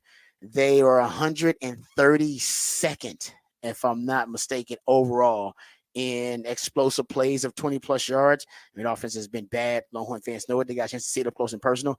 If you go look at percentage of throws, 15 plus yards downfield, they will be 15%. If you look at yak yards per reception overall, they're 106th in the country in yak yards per reception. And if you 4.8, if you look at yak yards per reception throws of 5 or fewer yards downfield, they rank 91st in college football. So that offense is it's dreadful right now. They got a lot of issues going on. So they're going to try to fix that with a new offensive coordinator. We'll see if the Sooners can get over their offensive woes. We come back. We'll get into the Cowboys and all of their issues. Jerry Jones spoke to the guys over at 105 through the Fan, and he tried to sum up the Cowboys season. I think he may have started more controversy than he meant to. So we'll get into that because he called out his coaches, called out some of the members of the media who have asked him questions about Derrick Henry, and even made a statement that some people are saying is a little bit asinine about Derrick Henry's impact or what his impact would have been with the Cowboys. So we'll get into that. We'll also dive into get into the behind the Bernard's curtain, and we'll talk about the upcoming matchup with the Vanderbilt Commodores. All that and more right here on the Rodcast featuring Patrick Davis. I'm Lifetime Longhorn Rod Babers coming back on the horn.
Welcome back to the Rodcast. It is One Artist Wednesday. Oh man, it actually got me too when I listened to the chorus. It actually got me. It still gets me to this day, man. I don't even remember, when did Amish Paradise come out? What year was this? 96. Oh man, like I said, still got me. That was great. All right, it is a One Artist Wednesday. That's when my co-host, the Idillionaire Patrick Davis, he comes up with all the musically themed days of the week. But on a One Artist Wednesday, he goes deep into the catalog, down the rabbit hole of the specific artist, group, or band, and they become the featured artist for One Artist Wednesday. And today it is Weird Al Yankovic, who is the featured artist of One Artist Wednesday, celebrating his 65th birthday. So my man Patrick wanted to do him the honor of making him the feature artist for One Artist Wednesday, and it's putting us all in a better mood. So we appreciate that, Patrick. Also, we appreciate Patrick coming up with the topic for the big fat poll of the day, and that is already posted on X at the Horn ATX. Patrick, what is the topic for the big fat poll of the day? Big fat poll today. How many yards will Quinn Ewers throw for against Vanderbilt? We gave you 4 options: 0 to 150, 150 to 190, 190 to 220, and 220 plus, which is currently winning with 54% of the voters. 220 plus. 190 to 220 is second at 32%. 150 to 190's got 10% and 4% for 0 to 150. Yeah. I mean, it should be over 220. It should be. It should be. But we just don't know exactly, how Quinn is going to respond to having back-to-back, off games. And I still think the injury could be lingering a bit. I know Sark wants to, also wants to establish the run. You're going to be on the road too. That's always something that affects quarterback's performance. So I'll go between 190 and 220, or somewhere around there. That's kind of a safe place to be. That's where he's been hovering around the last 2 weeks anyway. Would love to see him go get more than 220 yards, because to me that would mean there was a couple of big plays in there, maybe some downfield throws. And right now that's the thing that may be most affected by whatever's going on with Quinn. I speculate could be still some of the injury stuff, but whatever's going on with him, it's affected the ability to throw the football downfield with the accuracy, with any consistency. And he was never great at it anyway. We know that. He was never great at it, but he was improving in that area. Yeah.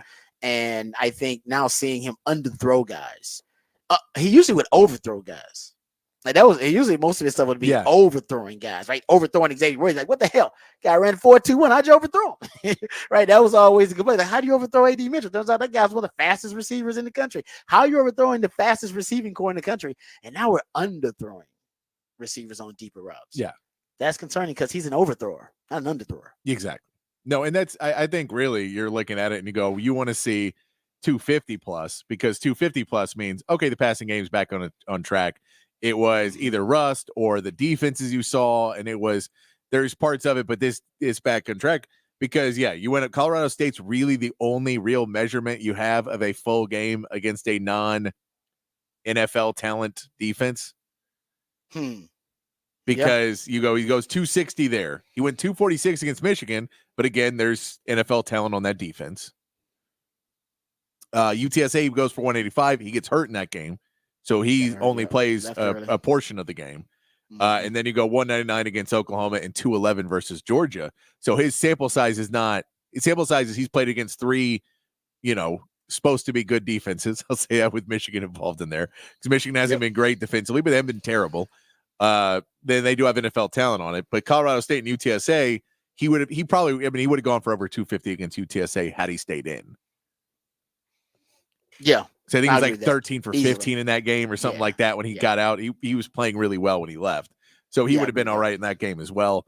So I think, you want to get to that. If you can get over 250, that's where you start to feel a little bit better about, Quinn being back on track and the passing game being back on track.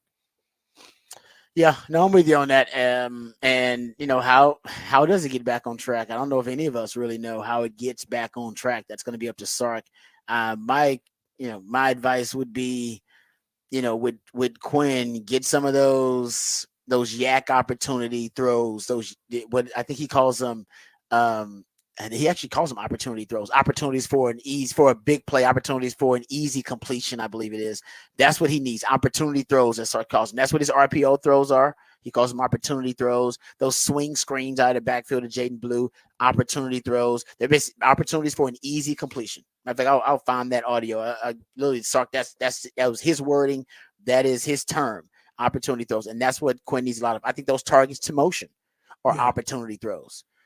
Because the completion percentage is really high on targets to motion for Sark. In that game against Georgia, you were 4-4 on targets to motion. You didn't have any in the first half. You had 4 of them in the second half, including your first touchdown. Those are opportunity throws. So that's what you need to start, Quinn, with. The screen game, the RPO game, like I said, some of those flare routes, whatever, to Jaden Blue out on the perimeter, out on the edge to get him in space. That's what you got to do a lot of. Targets to motion, do a lot of those early in the game. First, your 40 play script with Sarkaz should be inundated, just slathered with opportunity throws for Quinn. Yeah. I don't even really want him going through progressions early on. No, because I don't want him to hold the ball. Where the hell he's going with the football. Because if he knows where he's going, if he can push a ball out, then that pushes you back to get that confidence back in the O-line, where he feels better about it, where the O-line feels better about it, and they can start playing back up to their potential, and things don't start to snowball there. Because, as bad as the O-line played against Georgia, there was a lot of factors in that, and that Vanderbilt can't recreate. So I think if you can get the ball out quick enough to get Quinn clean through a quarter, then the O-line goes, okay, we went through that was one game. We need to fix what we did wrong, but we're not going to be a sieve for the rest of the season and just allowing contact. We're getting back and figuring out where we're at. So if you do that, the O-line's back in there, then you can start to move a little bit more, because then Vanderbilt's going to be trying to figure out a way to get to the quarterback instead of just rushing 3 or 4 and hoping to get home. Yeah. Nope. I agree with you 100%. So we'll see. Sark, he knows his quarterback really well, and he knows how compatible he is with the system, but more importantly, he knows what limitations he may have right now. So basically, Quinn and Sark need to get together and be like, this is what he can do, and determine, like, this is what he's capable of right now because of any limitations, whether it's mentally or whether that's something physiologically that he's dealing with. Like, these are the throws that I can make consistently. And let's just put the game plan together based on those throws that we know he can consistently make. And I think Sark and Quinn, being a third-year starting the quarterback, I think that'll be a relatively simple thing to do, because there'll be so many different plays that I think that Sark could use in that opening script that'll get him in a rhythm, get him in a groove, keep him on schedule. That's nothing to you. Don't want him behind the chains, 3rd and long. Big part of why you were 2 of 15 on 3rd down versus Georgia. You were dealing with a lot of 3rd and long early versus Oklahoma too. That's why your offense couldn't find the rhythm. You got to stay out of 3rd and long. You got to stay on schedule. You got to stay ahead of the chains. And that's going to be a big part of, do you run the ball to stay ahead of the chains? Or are we throwing the ball to stay ahead of the chains? Because when Sark trusts Quinn, when he did trust him, I'm sure he still does trust him, but how much does he trust him now is the question. When he trusted Quinn, you guys know, I was telling you guys, your early down pass rate hovering around 60, 65%. Hell, that Michigan game, you were throwing, I think you ran into like the 9th or 10th play you were out there. I mean, you were throwing it because you trusted to run the offense through Quinn. And you were trying to dictate the terms of that matchup, being that the offense, the defense would have to adapt to your aggressive nature by throwing the football on early downs, throwing the football to open up the run, and then you could use the run as a complementary element to close with the run, open up with the pass game. And Sark still says, he mentioned Bill Walsh, he still wants to be that team, but I do wonder if now he's going to unburden the Quinn just a little bit more and decide to have more balance in the early game situations. Instead of this 65% early down pass rate, more like the Oklahoma game, you were pretty balanced. In Arch's first start, you were pretty balanced. Now, we know the reason for that is, Quinn had an off game versus Oklahoma, so he pivoted to the run. And Arch's first start, you don't want to put too much responsibility and burden on a young quarterback. But Arch's second start, back again to 65% early down pass rate. So in this game versus Vanderbilt, how much does he trust Quinn will be, in my opinion, I think it'll be displayed in the early down pass rate. You'll know if he's like, no, I still trust Quinn. We're running the offense through him. 65% early, 60% early game, early down pass rate. But if you're close, if you're in that 50% mark, Sark has decided, yeah, no need to put too much on his plate. Let's bring him back. Let's bring him along slowly. Let's bring him back slowly and make sure we ease him like a smooth soul Monday. We're gonna ease him in to this, ease him back into the role as the starting quarterback after him, having to be demoted in a sense and being benched in that Georgia game. So that's how I think it's going to go, but we'll see. I think Sark's going to prioritize making sure Quinn is confident and making sure Quinn's in a groove early, and then try to get that running game going. All right, go check out the topic for the Big Fat Poll that is posted already on X for you. We'll talk about the trade that was made this morning right before the show. It was DeAndre Hopkins to the Kansas City Chiefs. That is a trade that will have a domino effect on the rest of the league. But we'll get into that. We'll also hear from Jerry Jones. Speaking of the NFL, we'll hear from Jerry Jones talking about the state of the Dallas Cowboys. Several different items he addressed. He addressed the Derrick Henry issue, lack thereof, his signing there. We'll talk about also he criticized his coaching staff a little bit and talked about the Cowboys, what their big macro issues are. So we'll hear from Jerry Jones, and then we'll talk about the Dallas Cowboys' upcoming opponent, the 49ers. If you can't beat this 49er team, I don't know if the Cowboys are ever going to be able to take down the 49ers. We'll discuss that. But first, let's get updated. Let's get educated. Let's get informed with all the top stories of the day with Patrick Davis and the Horn Headlines.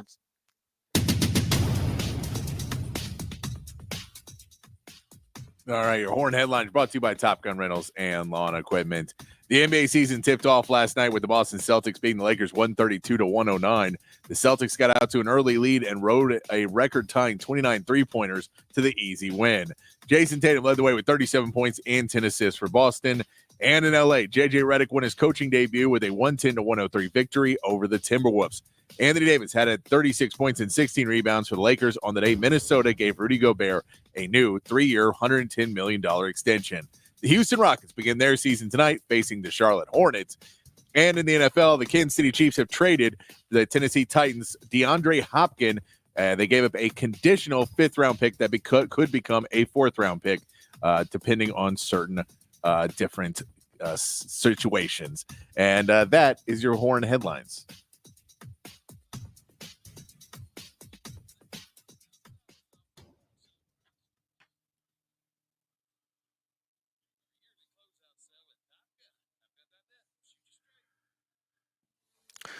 All right, thank you, Patrick, for the Horn Headlines. We'll kick to the Kansas City Chiefs trade for DeAndre Hopkins here in just a second. But first, I want to play this sound from Jerry Jones. As a matter of fact, we'll get to the sound from Jerry Jones. But first, in the Baltimore game, Baltimore put an Old Testament style butt whipping on Baker Mayfield in Tampa Bay. In that game Monday night, there were a lot of folks who were taking subtle jabs at the Dallas Cowboys as a result of the news that we talked about earlier in the season or in the offseason that the Cowboys should have been interested in Derrick Henry. We don't know why they weren't interested in Derrick Henry, but they weren't. And in the broadcast, Troy Aikman, who was a legendary Dallas Cowboys figure, he also brought up that there are a lot of teams out there, Cowboys, who are regretting their decision to pass on Derrick Henry because right now he's having a career season with the Baltimore Ravens. Well, here is Troy Aikman during that broadcast, and he and Joe Buck taking maybe a subtle shot at the Dallas Cowboys and their lack of interest in one Derrick Henry. There that had opportunities to bring in Derrick Henry that are kind of kicking themselves for not doing it, but he has been an absolute perfect fit for this Ravens attack. This one's batted down off the hand of Levante David. Can you think of any teams offhand? I'll just throw this out there. The offseason home for Derrick Henry is in Dallas, Texas. Anyway, Levante David got his hand on that.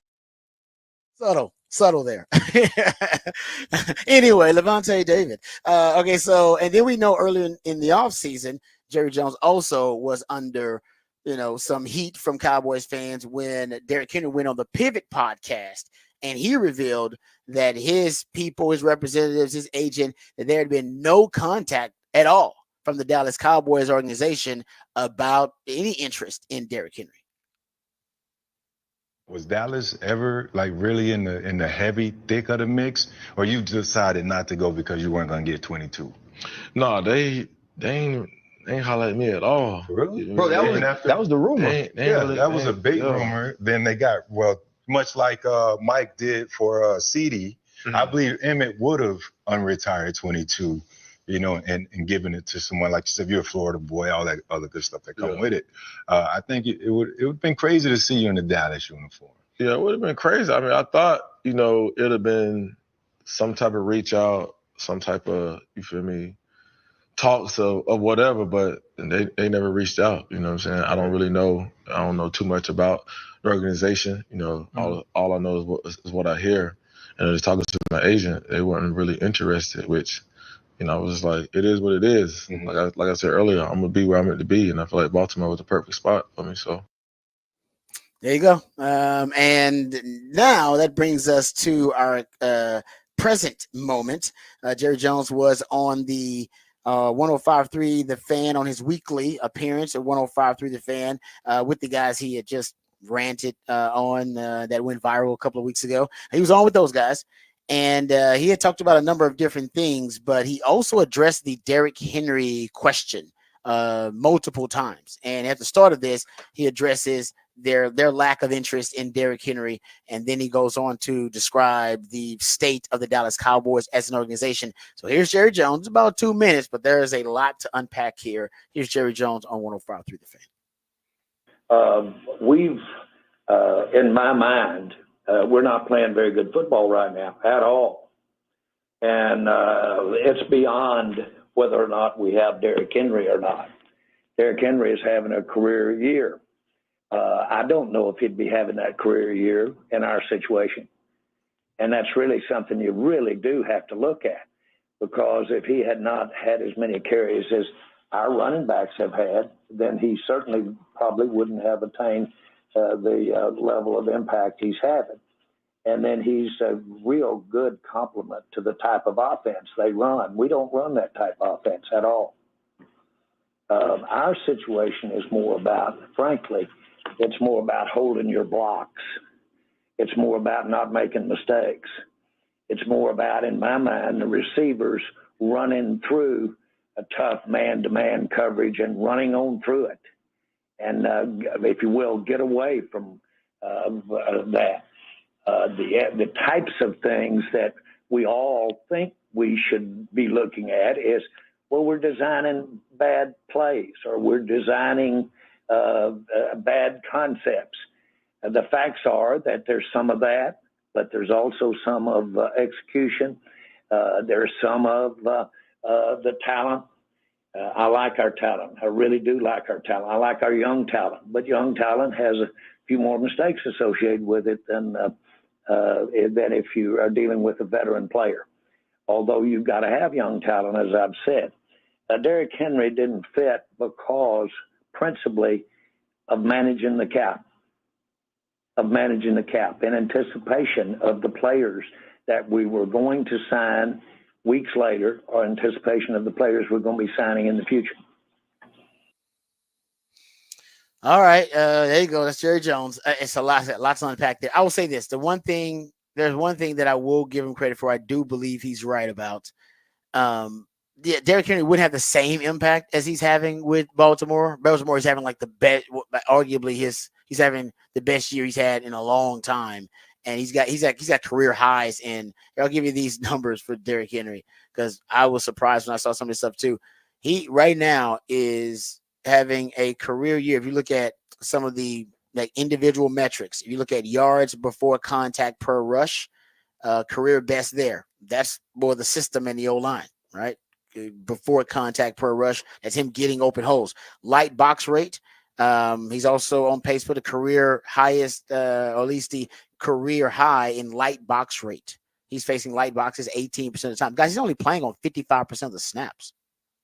He's leading the league in rushing, and he ain't even playing that much. They're trying to save him because they know he's old and aging, and they want to have him for the playoff run. They want him to get acclimated to the offense, but they want him really for the playoff run. But right now, like I said, he's having career best in yards per contact per rush, light box rate, percentage of runs. So his first down touchdown rate right now is 29.1%. That is a career high. He runs out of the shotgun. 55% of his runs are out of shotgun. That is a career high. His runs that have failed to gain yards at all, so runs that are stuffed at the line of scrimmage or behind the line of scrimmage, that is the lowest rate he's had in his career, 12.7%. And his almost 13% explosive run rate is his best since 2020. He has at least one run of 27 yards in 6 straight games. Guys, we've been talking about the Cowboys barely getting a running back that can get a 10-yard run. He's got a 27, at least a 27-yard run or more in 6 straight games. Kenneth Walker's longest run is 28 yards. Bijan Robinson's longest run is 28 yards. Alvin Kamara's longest run is 17 yards. Devin A-Chain's longest run is 17 yards. This big behemoth of a running back is breaking longer runs than he's ever had in his career, arguably. It's crazy.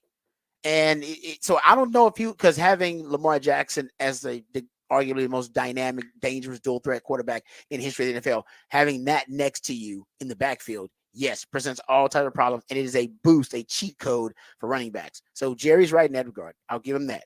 He still would have been a tremendous upgrade and still would have been top 10, top 5 in rushing, all right, if he had been with the Dallas Cowboys too, though. That's the problem. And the Cowboys are dead last in rushing yards per game in the NFL. Yeah. So for him to come out there and say that when he knows they're dead last, that's him once again gaslighting Cowboys fans. Yeah, he forgot to throw in the well, I think if Zeke was on the Ravens, he'd probably be averaging about 150 a game. I think I think he left out the part where he could say if Zeke was on that team, he'd be doing great too. He probably would. He is that tone deaf that he would throw something like that out there. Sounds like a Jerry line. But yeah. It's just a tone. Yeah, he's just tone deaf. He's just, unaware. There's just the lack of awareness with stuff like that. Because he also said, and this actually may be the most factual statement that he threw out there, or at least the most aware that he was when he made this statement when he was asked about the Amari Cooper trade on 105.3 The Fan. This wasn't a part of the audio, but he was asked about Buffalo trading for Amari Cooper last week. And them trading a 3rd rounder for Amari Cooper when Dallas moved him for a 5th rounder in 2022. Jerry said, quote, "We went for the dollars. When we traded Amari Cooper, we saved almost $20 million for our cap and the future. We took a lesser draft pick to get that savings. When he made this move the other day, Cleveland went for more draft pick and less savings. It was very simple." There you go. He's just telling you. Yeah, we want the savings. Like, it wasn't about Amari Cooper and how good our wide receiving core is and how much more competitive our offense would be. It wasn't about us trying to compete for a Super Bowl. I want the savings. That's basically what he said there. Yeah. So no, and that's I love the trying to save at the end of that clip when he's like, we had to have the money for players we were gonna sign or sign in the future. Or sign them. Oh, I forgot we didn't sign anybody. I forgot we didn't do anything. So in the future, I meant in the future.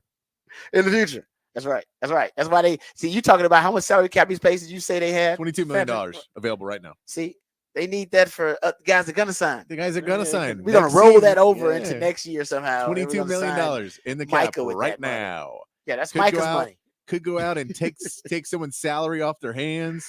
One of those players that somebody doesn't want to pay for. You can say, "Oh, we got the cap space. Bring him on over here. We'll pay for." I'm Jerry Jones. I'm the most successful NFL owner. I make all this money, and I just want my fans to know you will never see a penny of it on the field. I don't care about you. I care about being a successful businessman, not being a successful GM. So I'm not going to spend this $22 million that I could spend. I'll be further away from the cap than a bunch of teams because I don't care about winning. Yeah, I mean, it's hard to argue that he does care about winning. Or let's put it this way: I don't care about winning more than any other owner. There's plenty of other owners who will spend more money than I will to have a winning team. Jerry Jones wants to win Super Bowls. He does, just not more than anybody else. I think now that could be, you can make that point too, because he's not all in as once was described. But I think Jerry just he wants to win it his way, and that's his big issue. He knows how to win a Super Bowl because he's done it. All right. He knows, and he's gotten close even after he did it. And it was by hiring football guys who know exactly how to build a team, how to construct a roster, and how to coach and come up with game plans and schemes. He knows that. But the problem with Jerry is Jerry wants to do it his way. And Jerry's way is not Jerry's way ultimately is good for it's basically I always talked about it like it's bad business, but not bad for business. Right. And it's the difference. Right? Is it bad business or bad for business? And for Jerry, you may argue that some of this is bad business, like him, not trying to upgrade the running back room and trading Amari Cooper to get the savings. But for Jerry, it's not bad for business. No. That's how Jerry thinks. Is it bad business? It may be, but it ain't bad for business.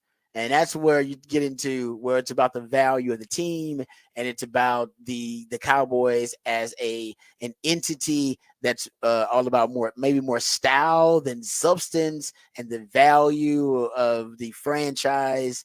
And a lot of things that, listen, you had admired Jerry as a businessman and an owner. He's brilliant, but as a GM, he does a lot of things that are bad business, right? No. Bad business practices. No, and the reality, and I think that's the conflict, that he's the GM and the owner, because the owner's like, well, is that bad for business or is it just bad business?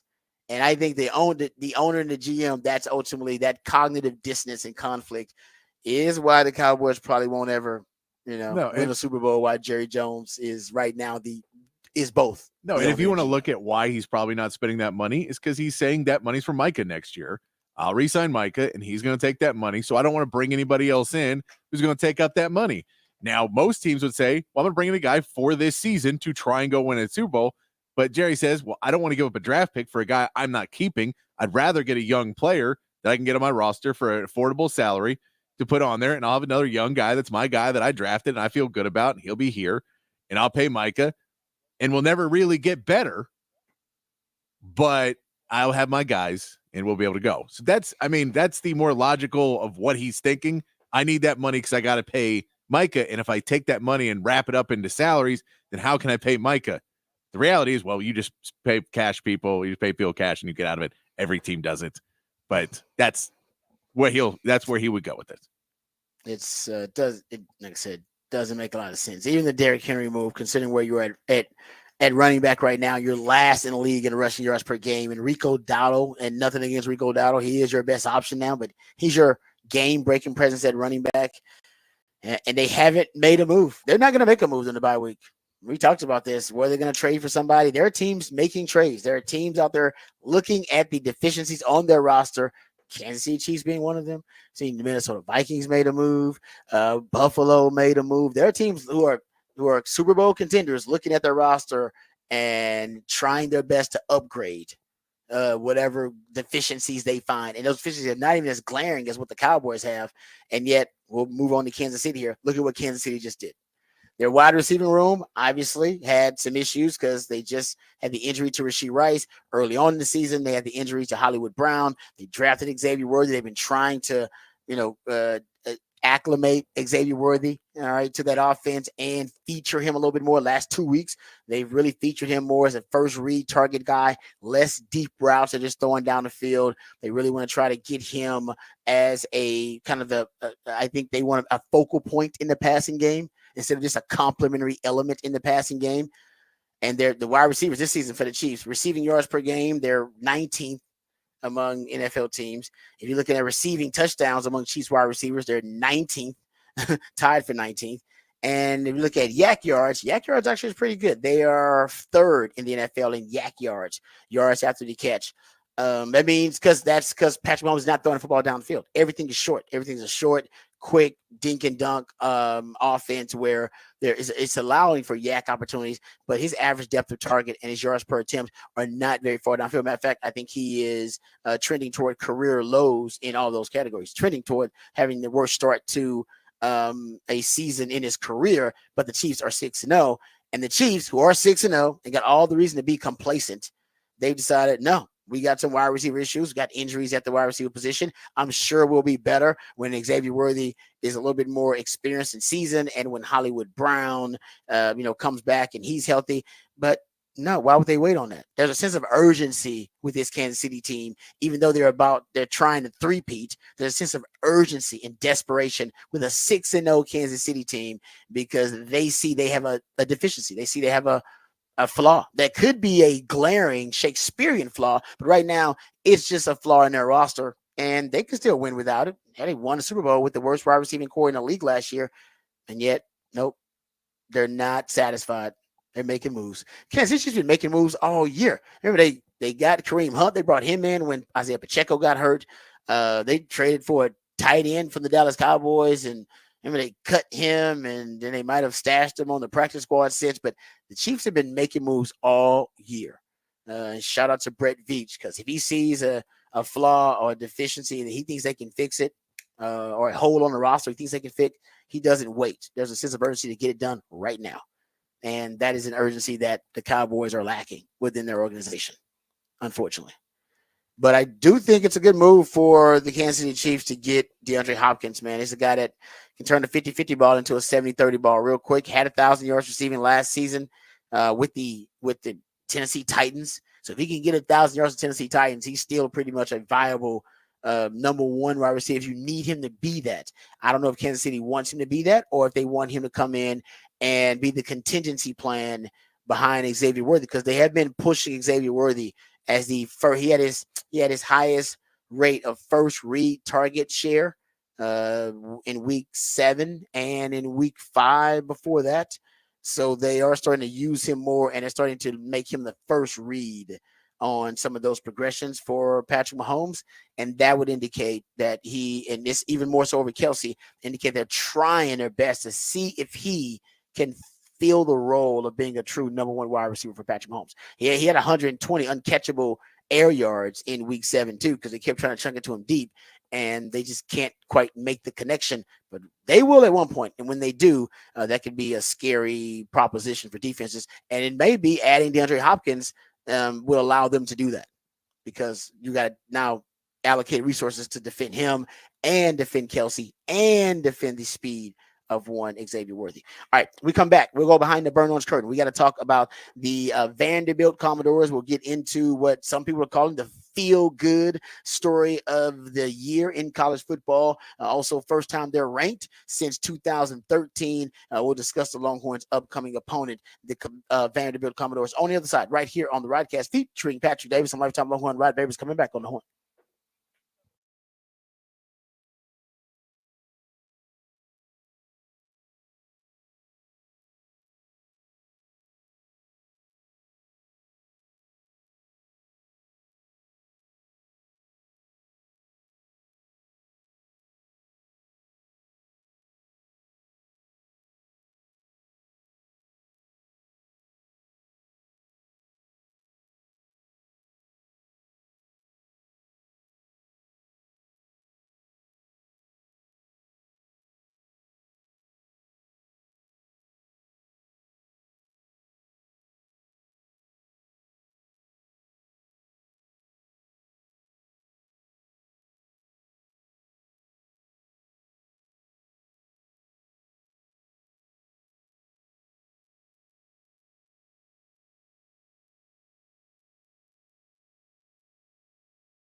All right, welcome back to the Rodcast. Time to get to some Texas football conversation. Go behind the burnt orange curtain and talk about the upcoming opponent for the Longhorns, the Vanderbilt Commodores. Let's talk about strategy, number one, then I'll get to some of the more lighthearted items that I want to talk about as it relates to Vanderbilt and really the construction of this roster and really the formula that Clark Lee, the head coach, has really come up with. I think is really unique, and it's helping them have the best start to a season, but through 7 games anyway since 2008, 5-2.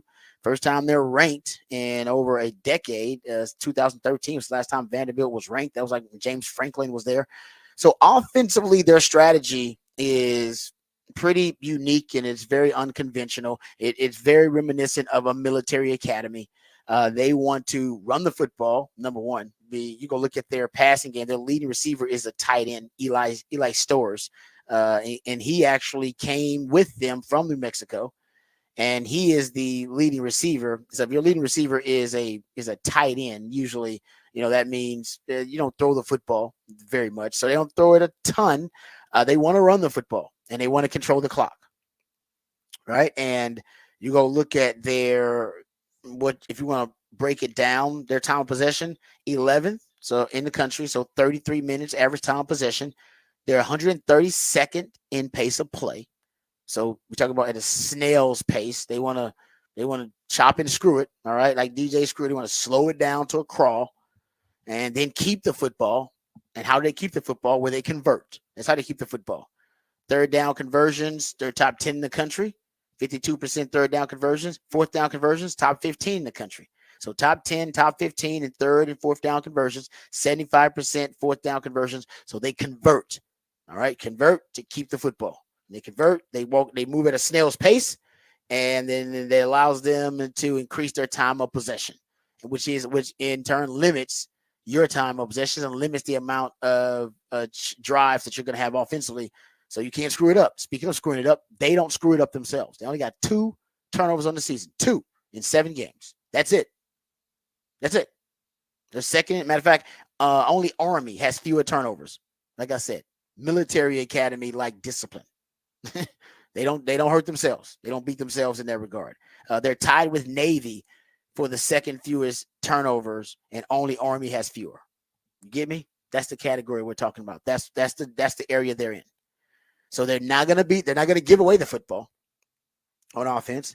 They're gonna convert, and if they can convert, and by the way, they play 4-down football. All right, because they get a chance, they get close enough in the right situation to go for it on 4th, they're gonna go for it because they're good at it. So that is their recipe, and you have to be able to disrupt that recipe if you're Texas. You can disrupt it several different ways. You can disrupt it, I think, defensively from the Texas defense standpoint. Get them off the field. Just get them off the field. You got to get them off the field. Third, that can be the 3 and out, getting them off the field. That'd be great because that would work against their formula to maintain the ball and can control the ball, right? Because they want to keep it for a long time. When you got them a 3 and out, hey, they got to get off the field. Texas gets the ball back. Texas can score, separate, force them to abandon their game plan. And if you're talking about 3 and out, Texas actually is better at creating, I guess, the stop rate, I believe is what it's called for Max Olson. It's the defense that has the highest rates of forcing opponents to either punt the football, they turn over the football, or it's a turnover on downs, right? Those 3. So basically, anytime you can stop the offense from scoring, Texas has the highest stop rate in the country. So they stop offenses better than anybody. Still got the number 1 defense in the country, total and scoring defense. So in that situation, I think for Texas, if you can get them off the field, and I think a big part of it will be making and forcing negative plays on early downs. If you can get a tackle for loss on an early down, or you can force a negative play on an early down because they want to stay ahead of the chains and on schedule, that is nightmare fuel for Vanderbilt. They're just not going to be great. That's not going to shrink their playbook down to a fifth of the playbook if they got to throw out 3rd and long. But if they're in 3rd and short, playbook is wide open all day, every day. That's what they do. And Diego Pavia, he actually, one of his superpowers is he's just great on third and fourth down. His Pro Football Focus passing grade on third and fourth down on late downs, 90.2. His passing grade is overall, sorry, his Pro Football Focus grade is 90.2. His passing grade is 85.6 in those situations, and his rushing grade is 76. So he's still really good on third and fourth downs. And that's why they're really good on third and fourth downs. It's really because of him. And that's why I think for Texas, it's going to be big, man. Stopping the run, and you're going to do it out of base personnel. One of the mistakes Alabama made, I went back and watched that upset win for Vanderbilt over Alabama. And by the way, they beat Alabama. It wasn't, more exotic stuff than others. Yes, they had a great game plan.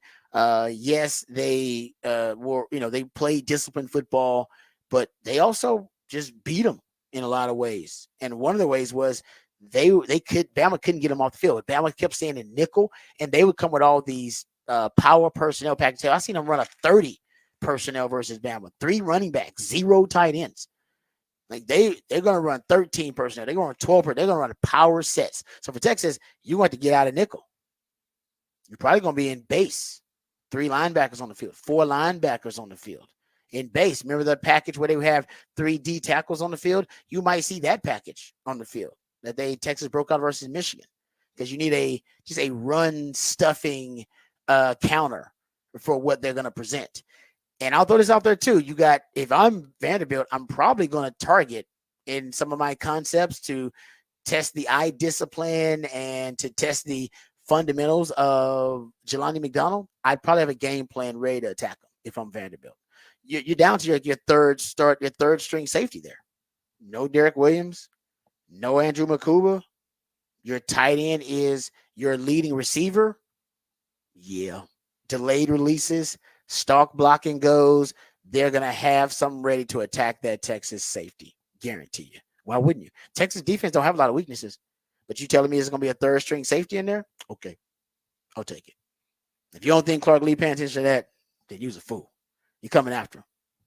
Well, wouldn't it? Now, if you're Texas, also I wonder, your contingency plan, just in case they are attacking Jelani McDonald, just in case he, doesn't run the alley really well and is not a force run supporter. And I'm not saying that he won't be able to, accomplish that. I'm not saying that he's going to fall short.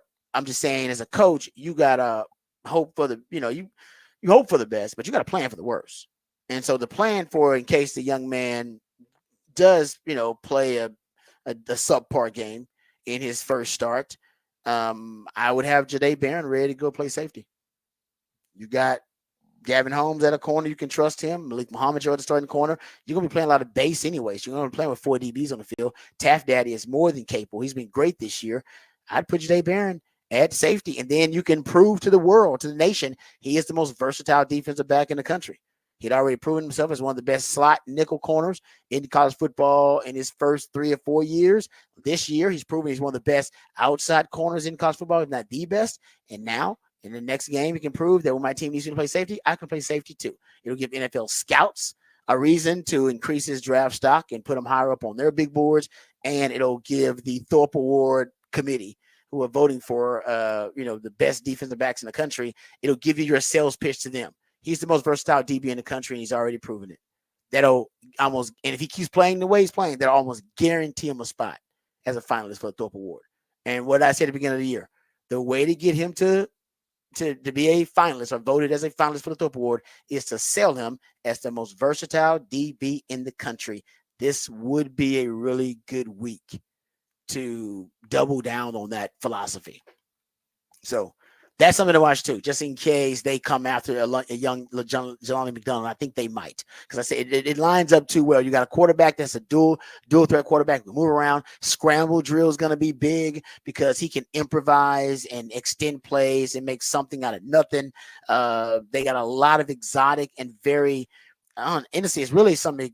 I think some unconventional run game we just haven't seen in a long time. Out of 13 personnel, out of 12 personnel, power sets.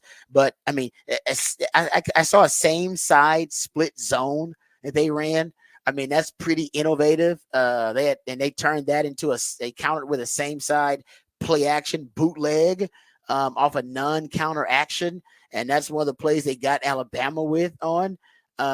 They also, I saw a quarterback draw with, slant flat RPO game. They love pre-snap motion. They're probably 55, 60% pre-snap motion, mostly on runs, but when they use it on a pass, they're highly successful throwing out of pre-snap, any play they have pre-snap motions and shifts. But they love the inside zone, bluff read, inside zone slam, inside zone split. I mean, inside zone triple option, you name it, they're gonna run it with the inside zone. They let the QB keeper counter is also something you don't see a lot of, but they run a lot of it, and they're really good at the quarterback keeper counter. You'll see the quarterback draw RPO. You'll see, like I said, they'll just run triple option on you. Just straight up kind of an old school triple option on you. They have this is easily the most diverse and creative run game that Texas will face, or at least has faced. It's just a really creative run game, and they do a great job of using a lot of unconventional methods to create angles in a running game that you don't normally see, like the same side split zone. Like nobody, what? Like you don't even really see that combination of concepts. The QB keeper counter. You don't see a QB keeper counter. You probably have never heard me say it in 10 years. I mean, 15 years of radio, because nobody does it, but they do.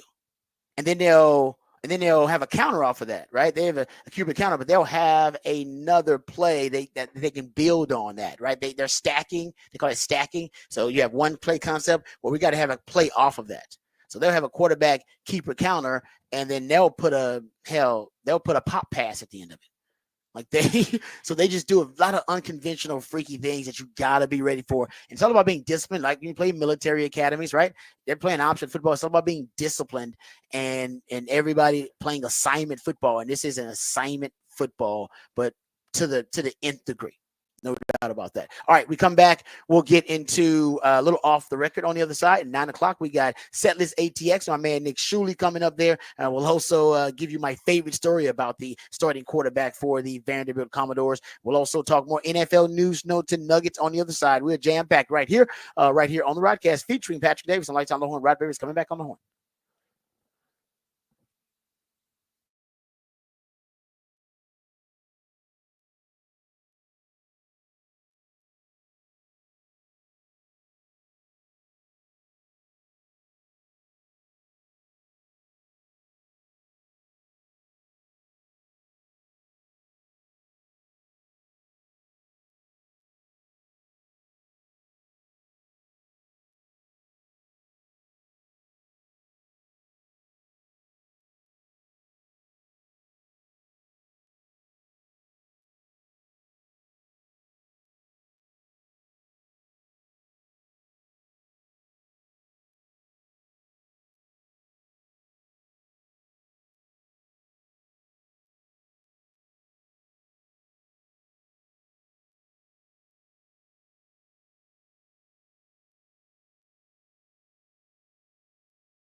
Hey, welcome back to the Rodcast. Time for a little off the record here. All right, so history was made last night in the NBA. First time a father-son duo on the same team took the floor. I don't know, father-son, period. I don't know if they had to be on the same team. His father-son duo took the floor at the same time in the NBA, and it was LeBron and Bronny. Can we hear a little bit of a history in the making there, Patrick? And Bronny James just popped off the bench. Out of bounds. Along with LeBron. History tonight. The first father-son duo to play together in an NBA game.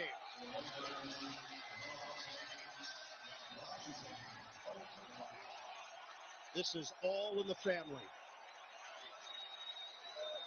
And what a celebration for the James family. Bronny's brother and sister, his mom on hand.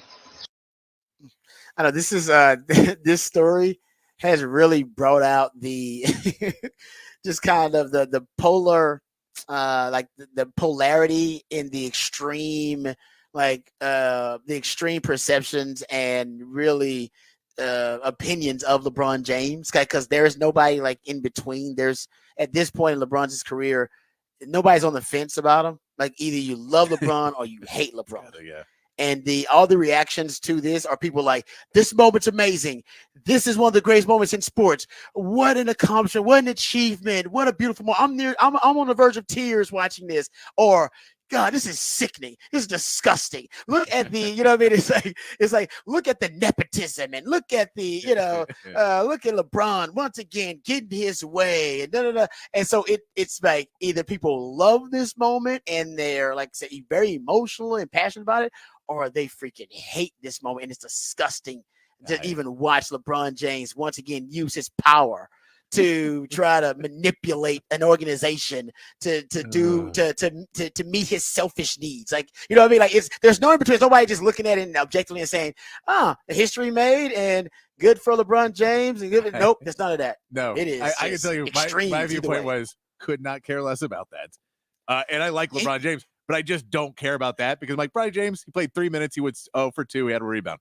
That's what I looked at is Bronny James, he's not an NBA player. Yeah, it's fine. You're like one of the only ones looking at it. I just don't care because I care about basketball. And so I was much more interested in the fact that Anthony Davis completely abused Rudy Gobert on a day they gave him $110 million. And everyone knows he's one of the most overpaid centers. And he's good defensively, but he's just overrated by a ton.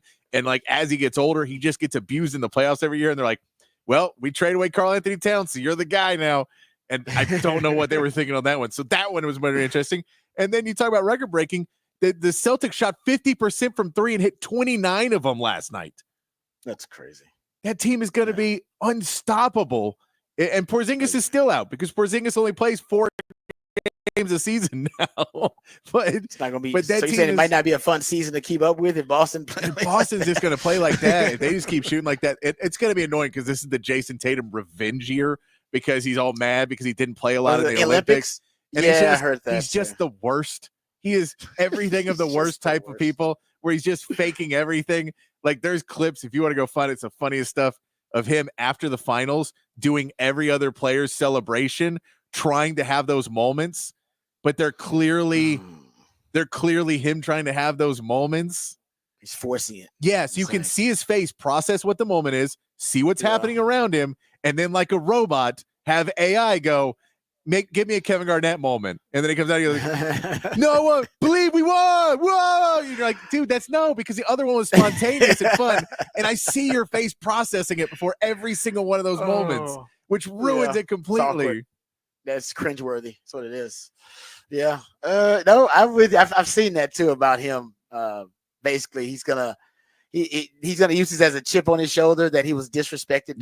He played great. It's the question is, does he keep the ball in his hands in the playoffs? We're like, cool, have a great season. You will be there, and then you'll play in big games, and you'll pass the ball to Jaylen Brown, and we'll all go, this is what we're talking about, Jason.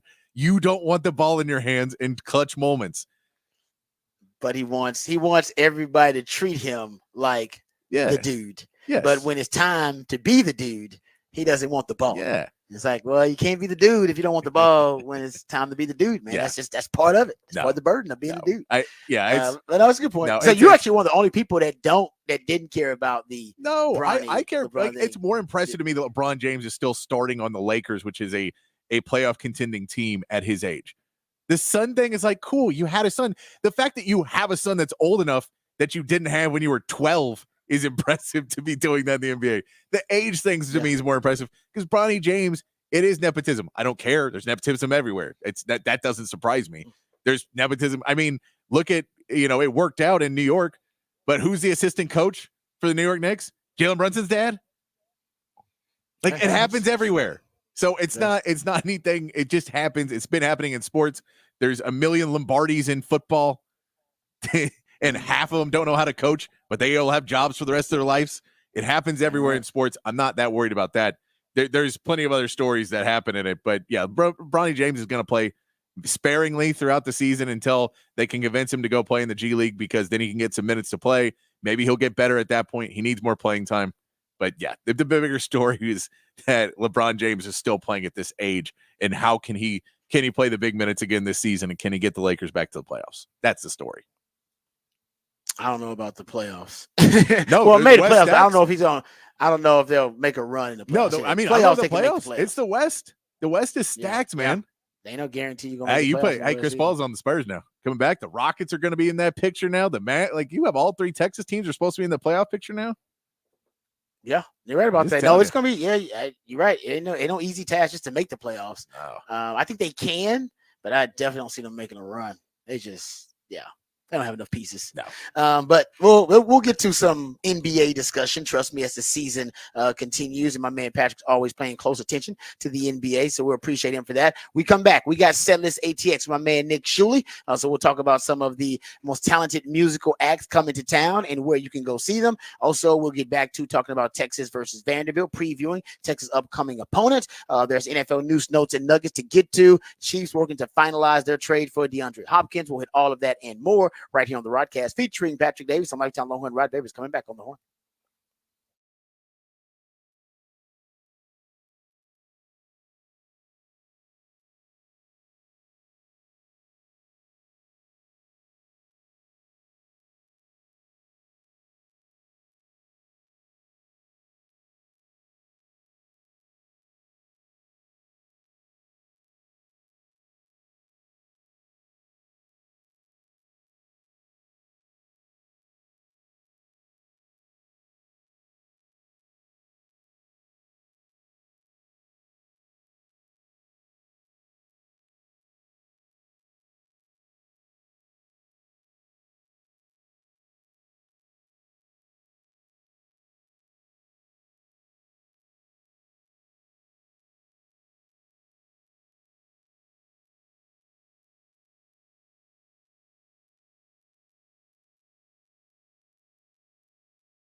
Welcome back to the Rodcast.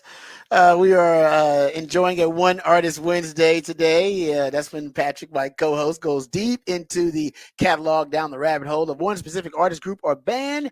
And today, inspired by the birthday of a pop culture icon, one Weird Al Yankovic, we're celebrating Weird Al's 65th birthday by making him the featured artist for One Artist Wednesday. And I'll tell you, it's crazy. If I just listen to the lyrics long enough, I would definitely crack up. It's automatic. Yeah, I just gotta listen to it long enough to get one of the jokes, and then boom, it always gets me. Even though these songs are what we going. This was actually a newer one. This is still 18 years old. This is 2006. Okay, yeah, but okay, so it's not like from my youth, like my teenage years. Weird Al Yankovic. No, it's more looking at the dates of these songs. I'm like, yeah, it makes sense. He's 65. Yeah. We're just all older now too. We're like, no, he was not old when we were children, so clearly he can't be old now. And he wasn't that young when he was doing these. It was such a youthful, like his comedic energy. Yes, it's just so youthful that it makes you feel like he was younger. But I bet he's probably a little bit older than we thought. No, that was John Oliver had a thing where he mentioned that, and I saw someone else post it, which it was like the weirdest thing you'll learn about this political campaign is that Tim Waltz is younger than Weird Al Yankovic. Like, what? And you're like, he is. That is crazy. Man. Doesn't make sense at all. That is crazy. Damn, you just kind of blew my mind with that. It makes sense, but it's still my mind. It shouldn't be. Doesn't true. compute. Like it doesn't. Like what? Hold up. That doesn't make. What? Let me go check that. There you go. So that is the featured artist for One Artist Wednesday. Having some fun, get into a good mood here on a Wednesday with some Weird Al Yankovic music. Also, Patrick puts us. He always hooks us up with the topic for the Big Fat Poll of the day. It's always a great conversation starter. Patrick, what is the topic for the Big Fat Poll of the day? How many yards will Quinn Ewers throw for against Vanderbilt? We gave you 4 options: 0 to 150, 150 to 190, 190 to 220, and 220 plus. Right now, 220 plus is winning with 52%, 33% for 190 to 220, and 8%, 9% for 150 to 190, and 6% for 0 to 150. The people who are on the Quinn haterade, and he's done. Worst quarterback that's ever touched a football. I don't even know why they let him play it in high school at this point. Seriously. Yeah, no, I know a lot of folks out there jumping off the bandwagon, and they're in panic mode, panic button. They've been punching the panic button ever since. You know who didn't jump off who didn't jump off the bandwagon? Vegas. No, they didn't. Vegas has them, 19 point. Yeah, 8.5, 19-point favorites. They did not jump off the bandwagon, did they? No, they're still on it. But I will say this: I think Texas, they definitely got some issues. They got to go back to square one. But I'm not panicking. I still only got the Longhorns with that one loss to Georgia. At the beginning of the season, I said the Longhorns will be 11-1, and the loss will be to Georgia. Still on track to be 11-1, and that loss was to Georgia. So I'm not gonna change my tune just yet. If anything, I had gotten higher on the Longhorns. I picked them to beat Georgia. That was the stupid thing I did. I picked them to beat Georgia. And the disrespect that we all showed toward Georgia, like they weren't the standard of college football, that's why I should have been slapped in the face, because I was drinking way too much of the Kool-Aid. I was drunk on the Kool-Aid. I think they'll beat Georgia by 7. I think it'll stay. What? Come on. Like, I think it'll be close for a couple of quarters. Georgia, the standard. Look at me disrespecting Kirby Smart like that. See, no matter how much football you know, you still can sound like an idiot sometimes. Yeah, giving analysis. I do it every morning. No matter how much football you know, you can still sound pretty stupid talking football every now and then. All right, we're gonna bring on my man Nick Shuley. He never sounds stupid. He knows what he's talking about, especially when it comes to set list ATX. So we'll get to that here momentarily. But first, before we get into set list ATX, we'll also talk some NFL news, notes, and nuggets. We'll talk about the big trade, the Kansas City Chiefs finalizing a trade to get DeAndre Hopkins as a part of that receiving core. We'll dive into that and more discussion about the Longhorns' upcoming opponent, the Vanderbilt Commodores, and that quarterback. He's got some dog in him. I'm telling you, man. He's got some dog. He's a likes to fight guy at quarterback. That is rare. Diego Pavia. We'll talk about what threat that he may present to the Longhorn defense. Before we do any of that, let's get updated. Let's get educated. Let's get informed with all the top stories of the day with Patrick Davis and the Horn Headlines. All right, your Horn Headlines brought to you by Top Gun Rentals and Lawn Equipment. The NBA season tipped off last night with the Boston Celtics beating the Lakers, beating 132 to 109. The Celtics got out to an early lead and wrote a record-tying 29 three-pointers to get the easy win. Jason Tatum led the way with 37 points and 10 assists for Boston. And in LA, JJ Redick won his coaching debut with a 110-103 victory over the Timberwolves. Anthony Davis had 36 points and 16 rebounds for the Lakers. On the day, Minnesota gave Rudy Gobert a new 3 years, $110 million extension. The Houston Rockets begin their season tonight facing the Charlotte Hornets. And in the NFL, the Kansas City Chiefs are finalizing a deal for wide receiver DeAndre Hopkins from the Tennessee Titans for a conditional 5th-round pick that could become a 4th-round pick. And that is your Horn Headlines. All right, thank you, Patrick, for the Horn Headlines. We appreciate that, and we'll get to that trade the Kansas City Chiefs made to acquire DeAndre Hopkins here. We'll get to that after we get to the Set List ATX with Nick Shuley. So let's do that first. Nick Shuley is in the building. We appreciate his time. He's always hooking us up with the knowledge of Set List ATX. He's a busy man, so anytime we get with Nick, we're very grateful for it. Nick, how you doing, brother? Hey, good to see you again, Rod. Oh, man. Exactly. Good to see you again. We just recorded Third and Longhorns podcast, our review/preview episode heading into the Vanderbilt week. And Nick is the one that organizes it for us. So Nick puts in the real hard work. We just come on and talk in front of a microphone. But Nick, let the folks know where they can get the Third and Longhorn, the latest episode of Third and Longhorn. Yeah, it'll be out at 5:00 tonight as long as everything goes well and I finish editing it. But it should be up at 5:00 tonight, and you can go to thirdandlonghorn.com and it'll get you there. So you can find it also. You can subscribe on Spotify, Apple, any of those audio platforms as well. Wherever you get your favorite podcast, you'll be able to find the Third and Longhorns podcast. Like I said, grateful to my man Nick. Like I said, when he gets done with his other jobs, he'll go do that one and then make sure that is posted for you. So thanks, Nick. We appreciate it. All right, first of all, how you feeling going into this week against Vanderbilt? I got to say, the more research I do on Diego Pavia, though, it's hard not to like him. It's hard not to. He's scrappy and gritty. He's a likes to fight guy, quarterback, former All-State wrestler. He is not fit your prototypical quarterback like resume and story. You just don't see his type of story at quarterback very often. Man, I love him, and I watched. I think I'm through 4 of their games, and what's not to love about the guy? And the funniest thing is, in the Georgia State game, he gets blown up on the first drive and fumbles it, and I was like, wait, how did he not avoid that? No quarterback in the world could have avoided it. But if you've watched enough tape on Pavia, he gets out of every mess, and it's he's going to lose 20 yards, and then it's like, oh, they got a touchdown. He's he's an absolute gamer. He extends plays. He's one of those. It's almost like I liken it. I grew up playing basketball, but he's like a YMCA baller. Like he's a guy that just is crafty. That you'll be 20 yards downfield and they'll throw a pass pump fake on you and you'll jump and be like, dang it, why'd I fall for that? But I like that. I like that description of kind of, we say a YMCA baller. No, that is, he's got this ability to improvise and to go off script and off schedule. And I'm with you, man. He's dangerous. This Texas is going to win, so I'm not trying to scare people like he's the X factor, pulling upset. Yeah, but he is. Ask Alabama. If this game is close, it is close. It's because Diego Pavia is having a hell of a game and he's making it close. Yeah, and it's the same team though that also for the Texas fans, it's the same team that lost to Georgia State, right? Like they're very beatable, but also when he has a game like that against Alabama, etc., like he's a beast. Yep. No doubt about it. And remember, if you're in town and you need something, you hit up his brothers because they're botanists.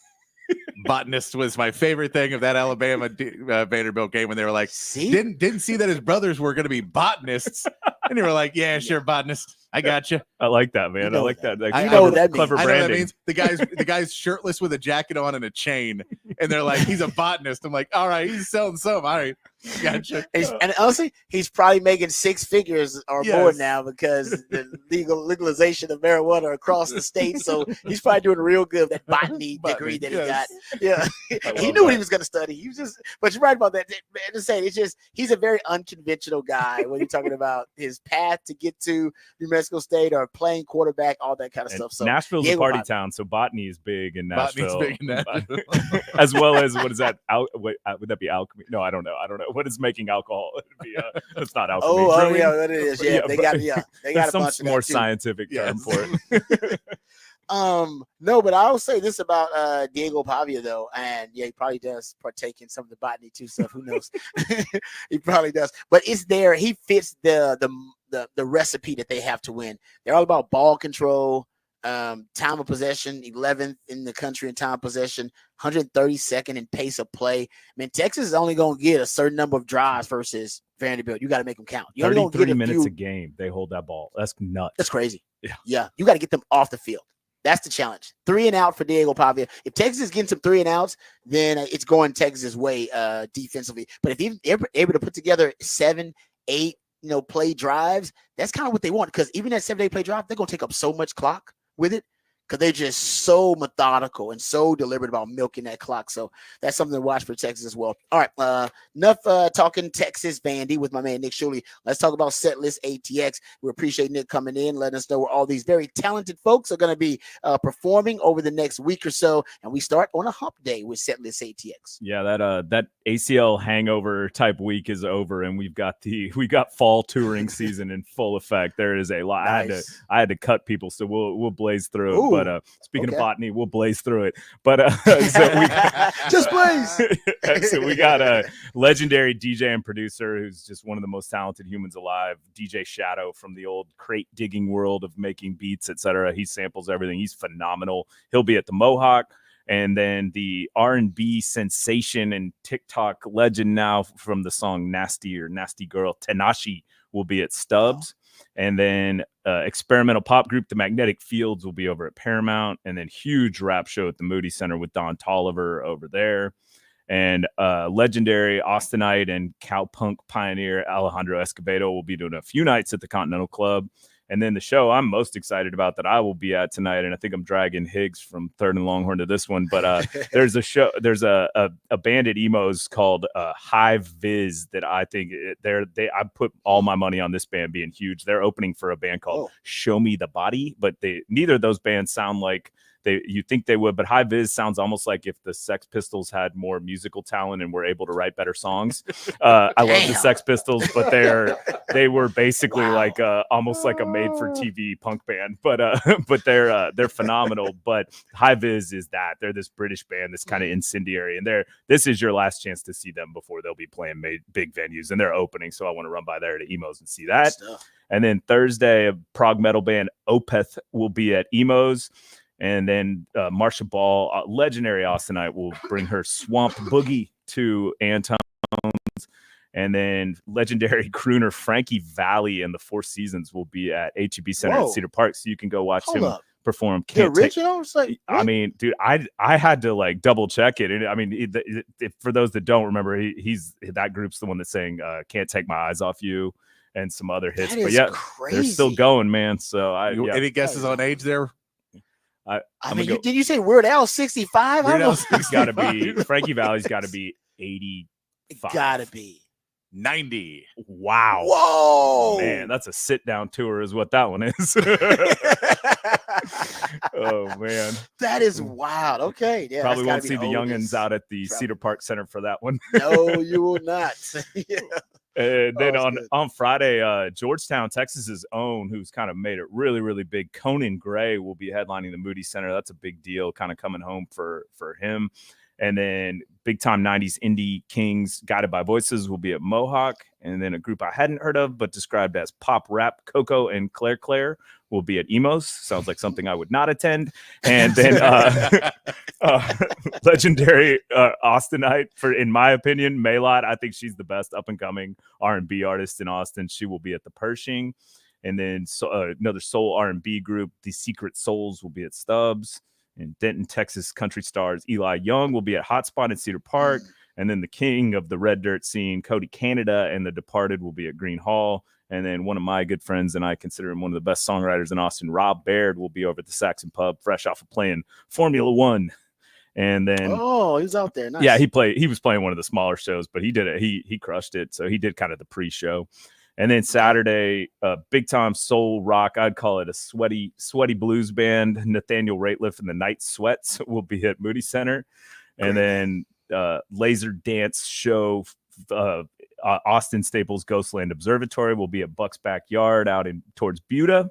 And then the basic king of every genre right now, Post Malone, will do night one of his tour, his country tour, at Germania Amphitheater out at circuit of the Americas. Is this country tour? Does he only play most of his country stuff, or does he do crossover stuff? I'm guessing he plays some of the radio hits pop too, stuff, but I mean the country stuff is just crushing. Man, it's that blowing guy, up. Yeah, that guy can do no wrong right now, honestly. And I'm here for it. I'm a fan of his. He seems like a good dude. And his dad's the Dallas Cowboys equipment manager, so what's not to Oh, I didn't realize his dad was the equipment manager. Yeah, he's I knew he was a fan. I didn't know that. He's been it since he was since Post was a little kid. He was born at I think he's from outside Plano or something like that. But anyway, that makes sense actually. And then a big emo sing along. If you walk by Stubbs, you'll hear a bunch of people my age wearing all black singing emo songs with Dashboard Confessional at Stubbs on Saturday. And then Texas favorite Jack Ingram will be at Green Hall. And then Sunday, second night of Post Malone's country tour. And then big time pop star. This is a cool one. Halsey will be at Stubbs, which I think would be a cool way to see her. Oh, yeah. She's a great singer. I'm a fan of hers. And she's easy to look at as well. So we'll move on. And then reggaeton and Latin trap artist Jay Wheeler will be at ACL Live.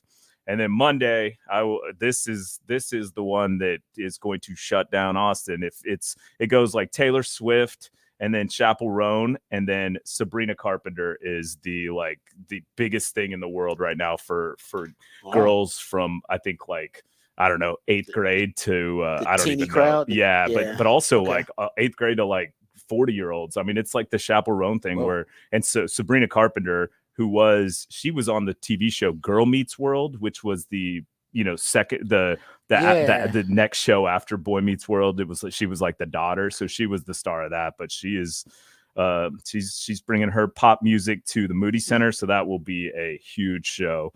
And then where I will be that night, not at that show, is Sturgill Simpson's doing an ACL taping, and I'm a big fan of him. I think he's one of the best artists out there right now for his Americana music. And then Tuesday, big one at ACL Live, Gladys Knight, who many of you, if you don't remember her, heard it through the grapevine, Every Beat of My Heart, Midnight Train to Georgia, you name it. Gladys Knight and the Pips were everything back then. No Pips with it though. It's just Gladys Knight. Yeah, no, it's just her solo, I think. So that'll be at ACL Live. And then one of my favorite names in Austin music, Nick Diaz, but he goes by Buenos Diaz, and he'll be playing at Saxon Pub, and he's a great artist to go see on Tuesday night. And that wraps it up. It's a lot of stuff. Great stuff, Nick, as usual, man. I appreciate you when you give us your opinion about some of the underrated groups. Some of the groups that are up and coming. Yep. And that they're about to blow up. That's kind of what people want to know. Like, hey, how can I get to this so I can say 10 years from now, like, oh yeah, man, I went to see so and so. They were just playing in this little hole in the wall back then. That's how you score points in the scene. The Grammys. It's the equivalent of name dropping. You're like, oh yeah, saw that band with 10 people over there at that it was in a shed over on East 3rd. There's like credibility with that. And then you get to the point where you forget everything that you did when you were in your 20s. And then someone will come up to you and go, remember we were at that show with that band that blew up? And you're like, wait, we saw them? Oh, it's like I never remember we saw them. Like, dude, what happened? You're like, no clue. Do people think I'm lying? But they'll be too like, much tequila. They'll be like, have you seen that band? And I'm like, I'm pretty sure I have. They're like, dude, just say you haven't. I'm like, no, I'm pretty sure I have, but I just don't remember it. I started a spreadsheet when I was like 16 of I was like, I'm going to document every concert I go to, and that stopped when I was like 18. So, so I have all of it documented for about 9 months. There you go. So that's how you know you're going to way too many shows too. You're going to way too many shows. If you're losing track of them like that, you're going to too many. Speaking of white nerdy, that's me.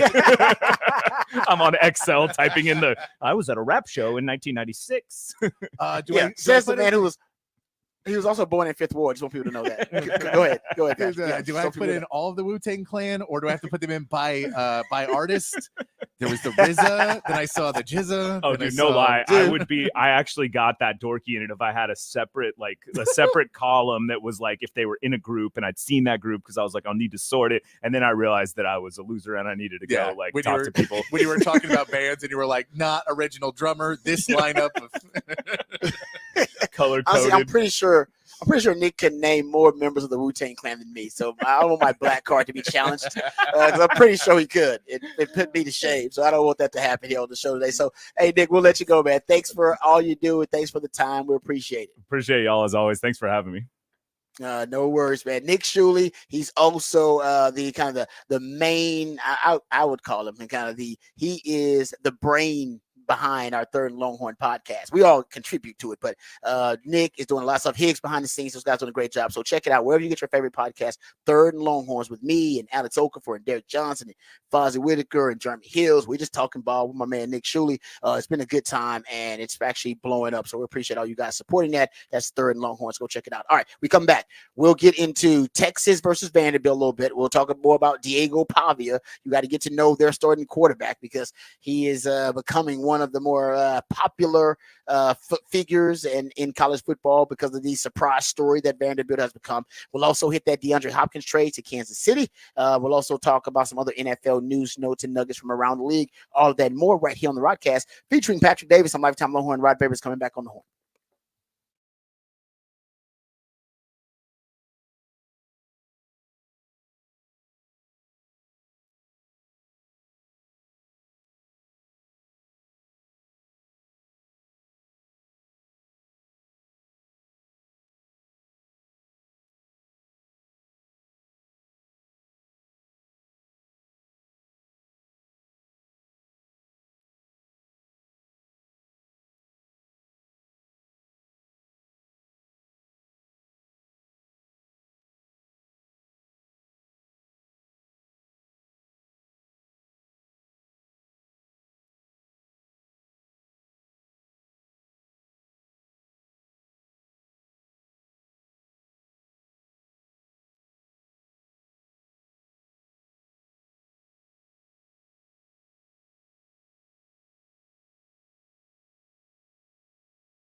All right, welcome back to the Rodcast. Time to get into some. We got a lot of different things I want to talk about. We if we have time, we'll get into that DeAndre Hopkins trade. We've talked about it, but a couple of other items that are worth mentioning and discussing the new acquisition for the Kansas City Chiefs, DeAndre Hopkins. But of course, Texas Vanderbilt is our top conversation starter today because we're talking about the Longhorns moving on after their first loss of the season, and they're playing against a Vanderbilt team that is ranked for the first time in 11 years, over a decade. They're in the top 25 now, 5-2, best start to a season for Vanderbilt since 2008 through the first 7 games of the season. And a lot of it is because of their starting quarterback, Diego Pavia, who's a transfer from New Mexico State. We talked about how unconventional the construction of the coaching staff and really the formulation of their overall recipe to win has been, I think, extremely unconventional. It does kind of fit the Diego Pavia story, which has been a very unconventional, circuitous route for him to get to where he is right now. Clark Lee, who's the coach at Vanderbilt, he went to New Mexico State to poach some of their coaches and ended up poaching, I think, a lot more than he initially thought. I think he went there because he wanted Jerry Kill as an offensive coach for him, who was the head coach at New Mexico State. Now an offensive consultant for the Vanderbilt Commodores, and Tim Beck, who was the OC at New Mexico State, is now the OC with Vanderbilt. The DC, Nate Drilling, he is now a DC, a co-DC, I believe, at Vanderbilt. The running backs coach, or at least is the running backs coach now, is from New Mexico State. The safeties coach now with Vanderbilt is also from New Mexico State. Their quarterback coach is from New Mexico State. Eli Stowers, the tight end, who's the leading receiver for Vanderbilt now, also from New Mexico State. I don't think we've seen a poaching as extreme as what Clark Lee did to Mexico State. I don't know if we've ever seen one that extreme. Usually a coach you'll take a couple of coaches here and there. Maybe you'll take a player, and that's about it. But I do think it's it's pretty rare to take the quarterback, the quarterback coach, the offensive coordinator, the head coach, take the tight end with you too, because that's the favorite target of Pavia's. Take him too.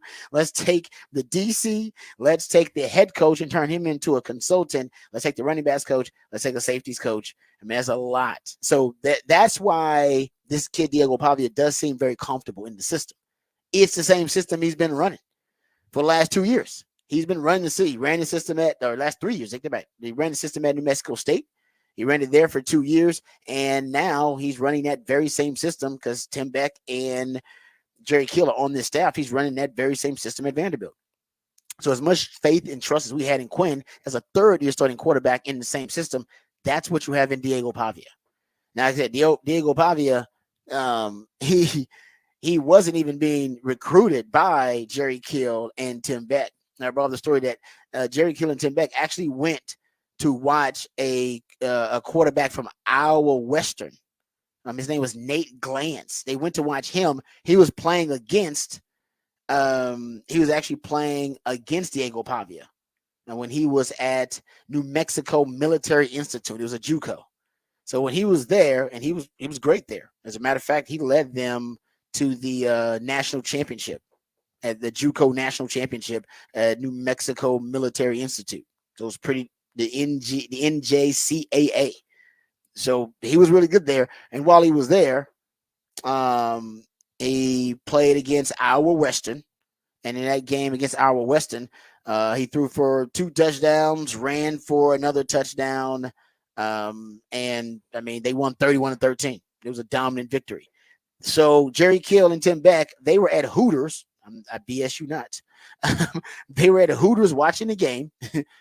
And between Iowa Western and New Mexico Military Institute, and they wanted to watch the quarterback that they had offered. They offered this young man, Nate Glantz, or they had planned on offering him. They already called the coach actually and told the coach, hey, after this game, we're going to officially offer your starting quarterback. And it turns out there was another quarterback that showed out. And the other quarterback that showed out was Diego Pavia. And Jerry Kill and Tim Beck said, Beck recalled, as we're watching the game and we're looking at each other, we say, we're recruiting the wrong guy, coach. Kill and Beck then told Iowa Western's coach that they were no longer interested in Glantz, who went on to play, I think, at FCS Lindenwood or something. And then they decided, no, our guy is Diego Pavia. So they weren't even recruiting him. And literally, they had one impression of him. They saw him playing the game, the championship game, and the JUCO national championship game, and went, he's our guy. He's the dude. And then when he's at New Mexico State, he ends up winning, Conference Player of the Year. He has a really great season in 2023, plays for him in 2022 and 2023, enters the transfer portal at the end of 2023. And then while he was in the portal, he actually visited Vanderbilt. He actually went to Vanderbilt and visited them.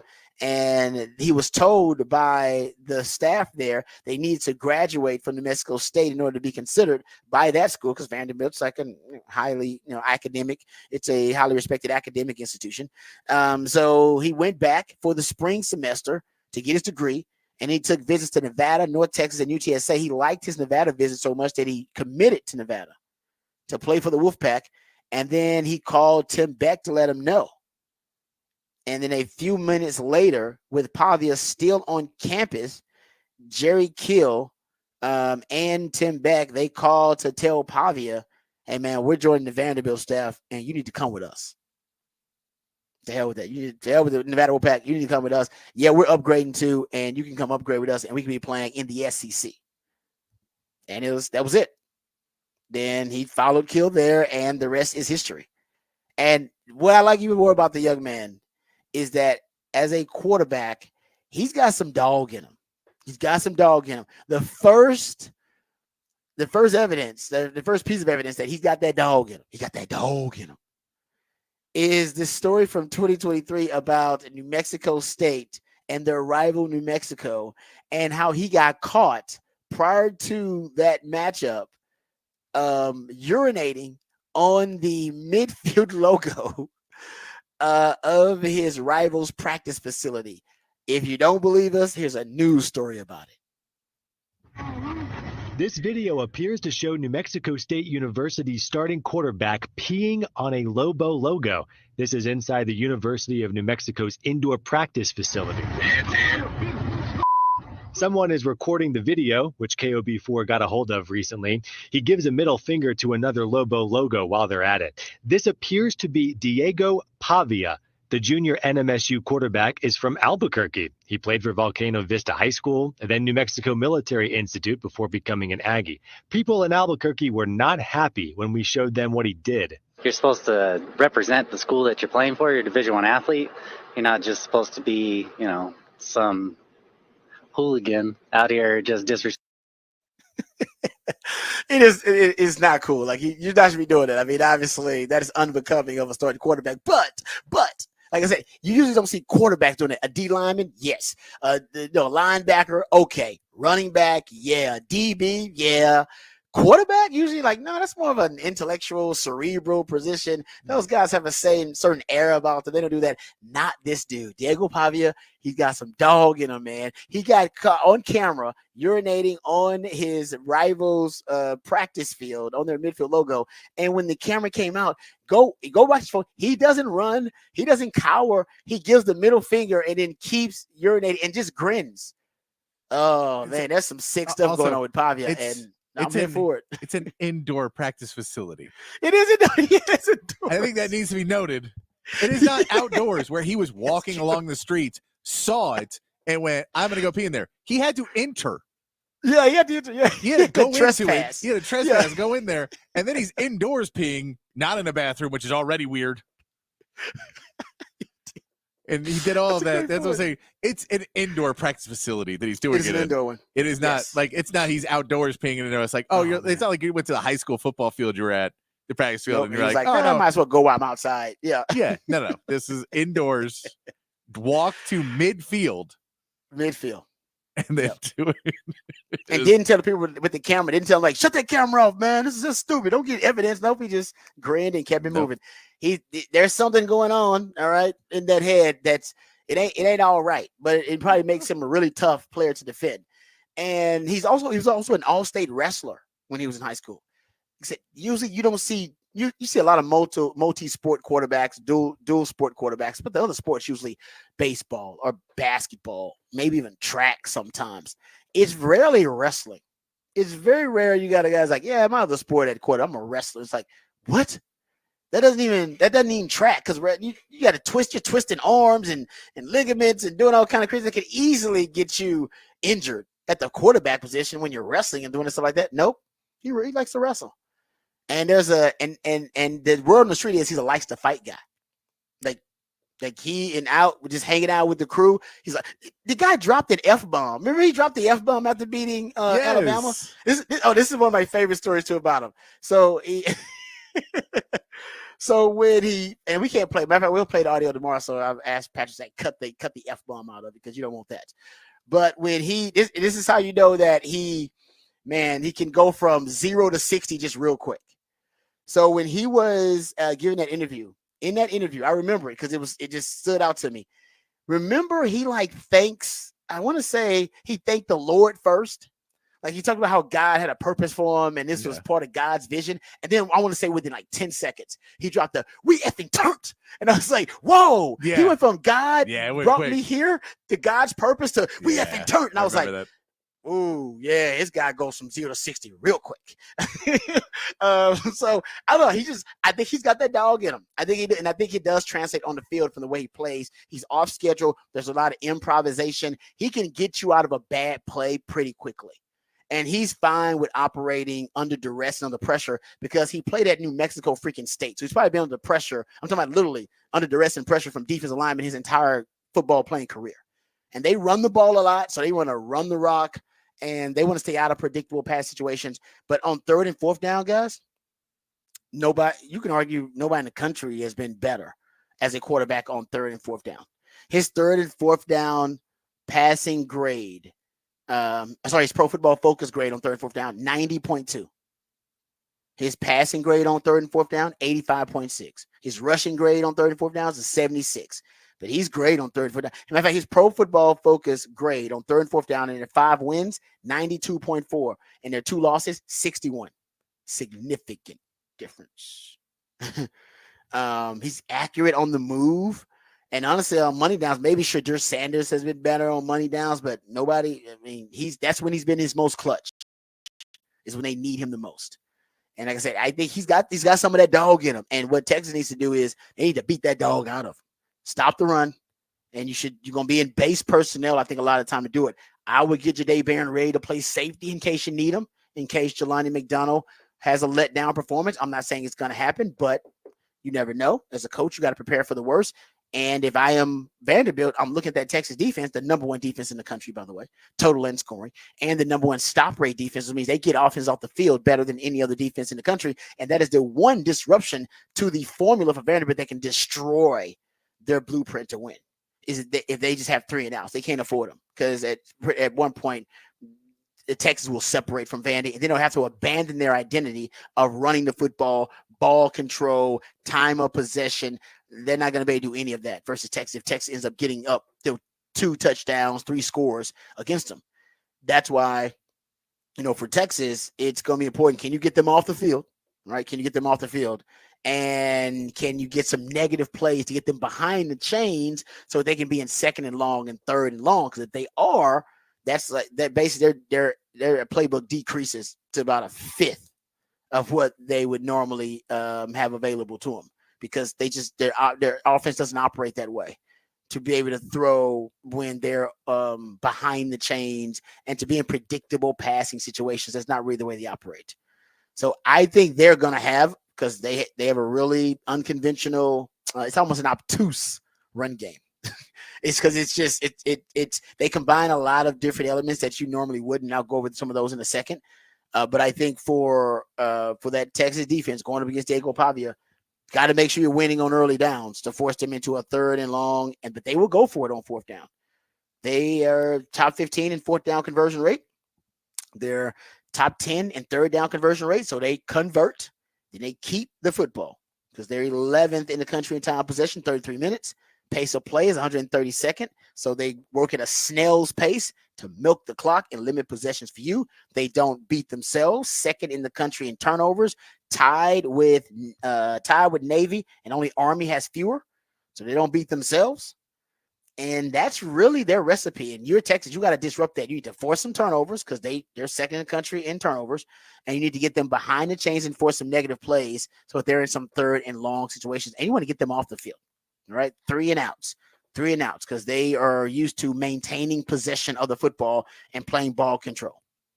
If you can do that against Texas, the truth is I think you'll win comfortably. I know Vegas has them as an 18.5-point favorite, but I think one of the things that I would, if I'm Texas, I'd have a contingency plan ready to go. Number one, you need spies. You need spies on this dude.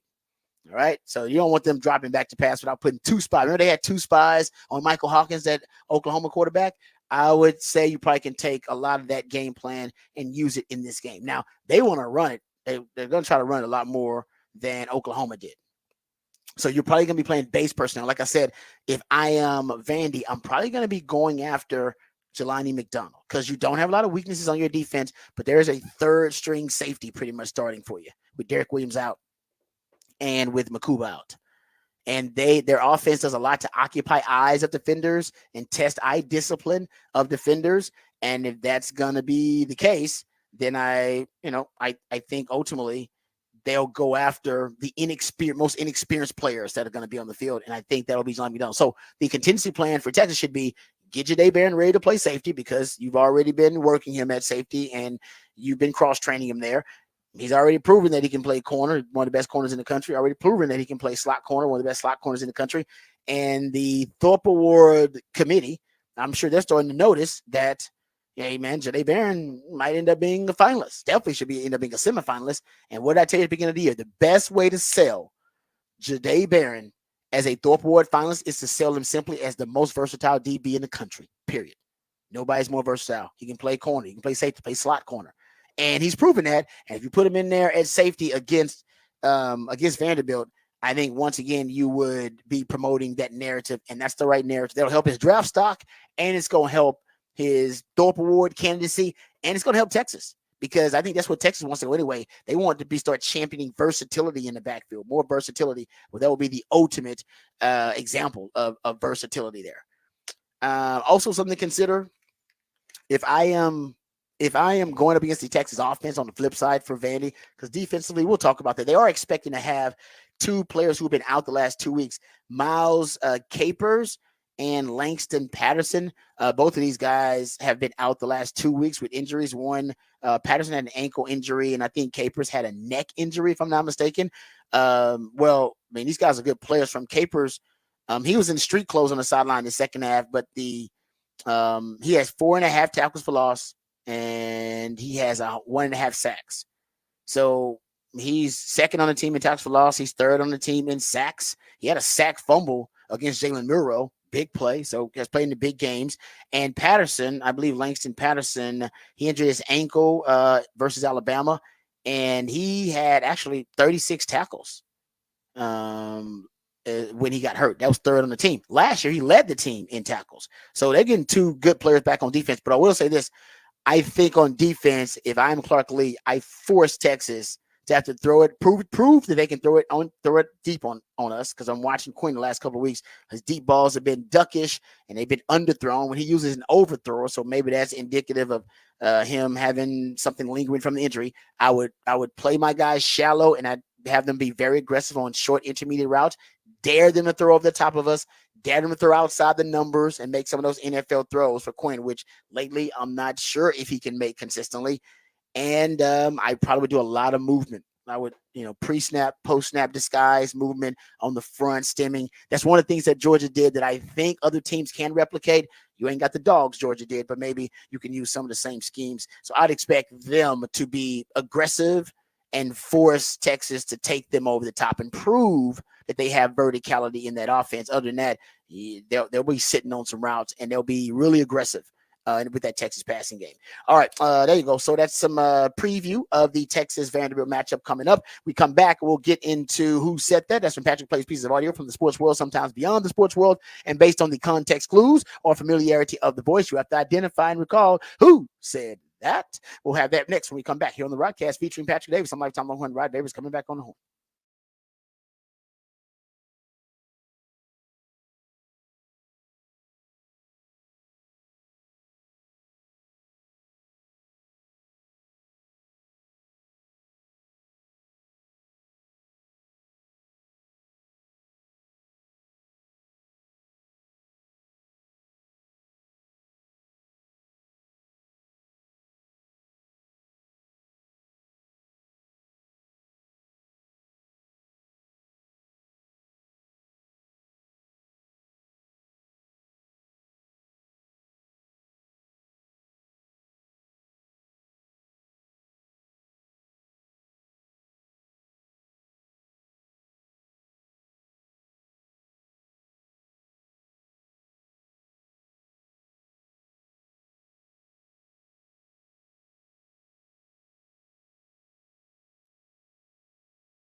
Welcome back to the Rodcast. It is a One Artist Wednesday edition of the Rodcast. That's when Patrick, my co-host, the Idealionaire on the show, he comes up with all the musically themed days of the week. But on a One Artist Wednesday, he goes deep down the rabbit hole into the catalog of one specific artist, group, or band. And today we are celebrating the 65th birthday of one Weird Al Yankovic, and he is the featured artist of One Artist Wednesday.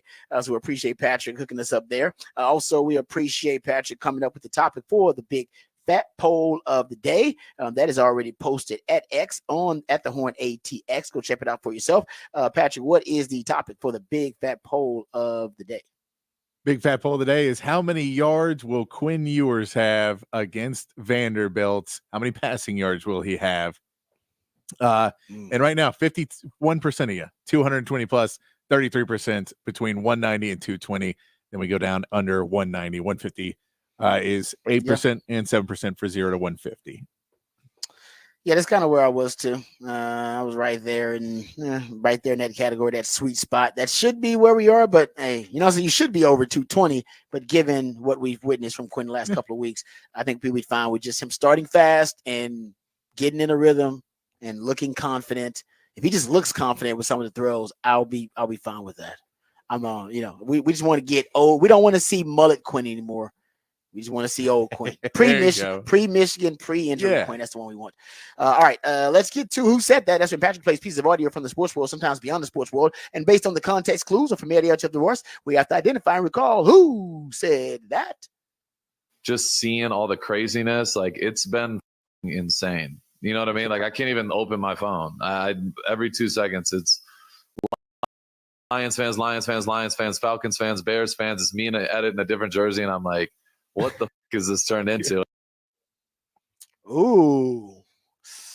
Who is that actually? That is. Are you talking about a trade? Talking about the trade rumors. That is Max Cooper Crosby. Cup? Max Crosby. Oh, that's Crosby. Yeah, that's right. There's been trade rumors for him too.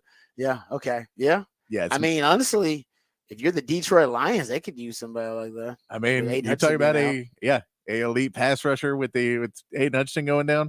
No, it is. It's an interesting one, but yeah, everybody apparently he's like every day I have to open my phone and see me in a different jersey. In the same interview, he said, "I want to stay a Raider. I want to be here." So he's not asking for a trade, but he is being involved in many rumors because they may be rebuilding there in Vegas. Now they got new ownership, Yeah, that's right. That's right. Yeah, good point there. Yeah, got that new ownership. We'll see how much Tom likes him. All right, good stuff there, Patrick. As always, thank you for all that you do. Thank you guys for listening and for watching. We appreciate all of you. Remember, the revolution will not be televised. We'll be talking about it right here on the Rodcast. We love you guys. We mean that. Take care of yourselves, but more importantly, take care of each other. Until next time, hook 'em and peace.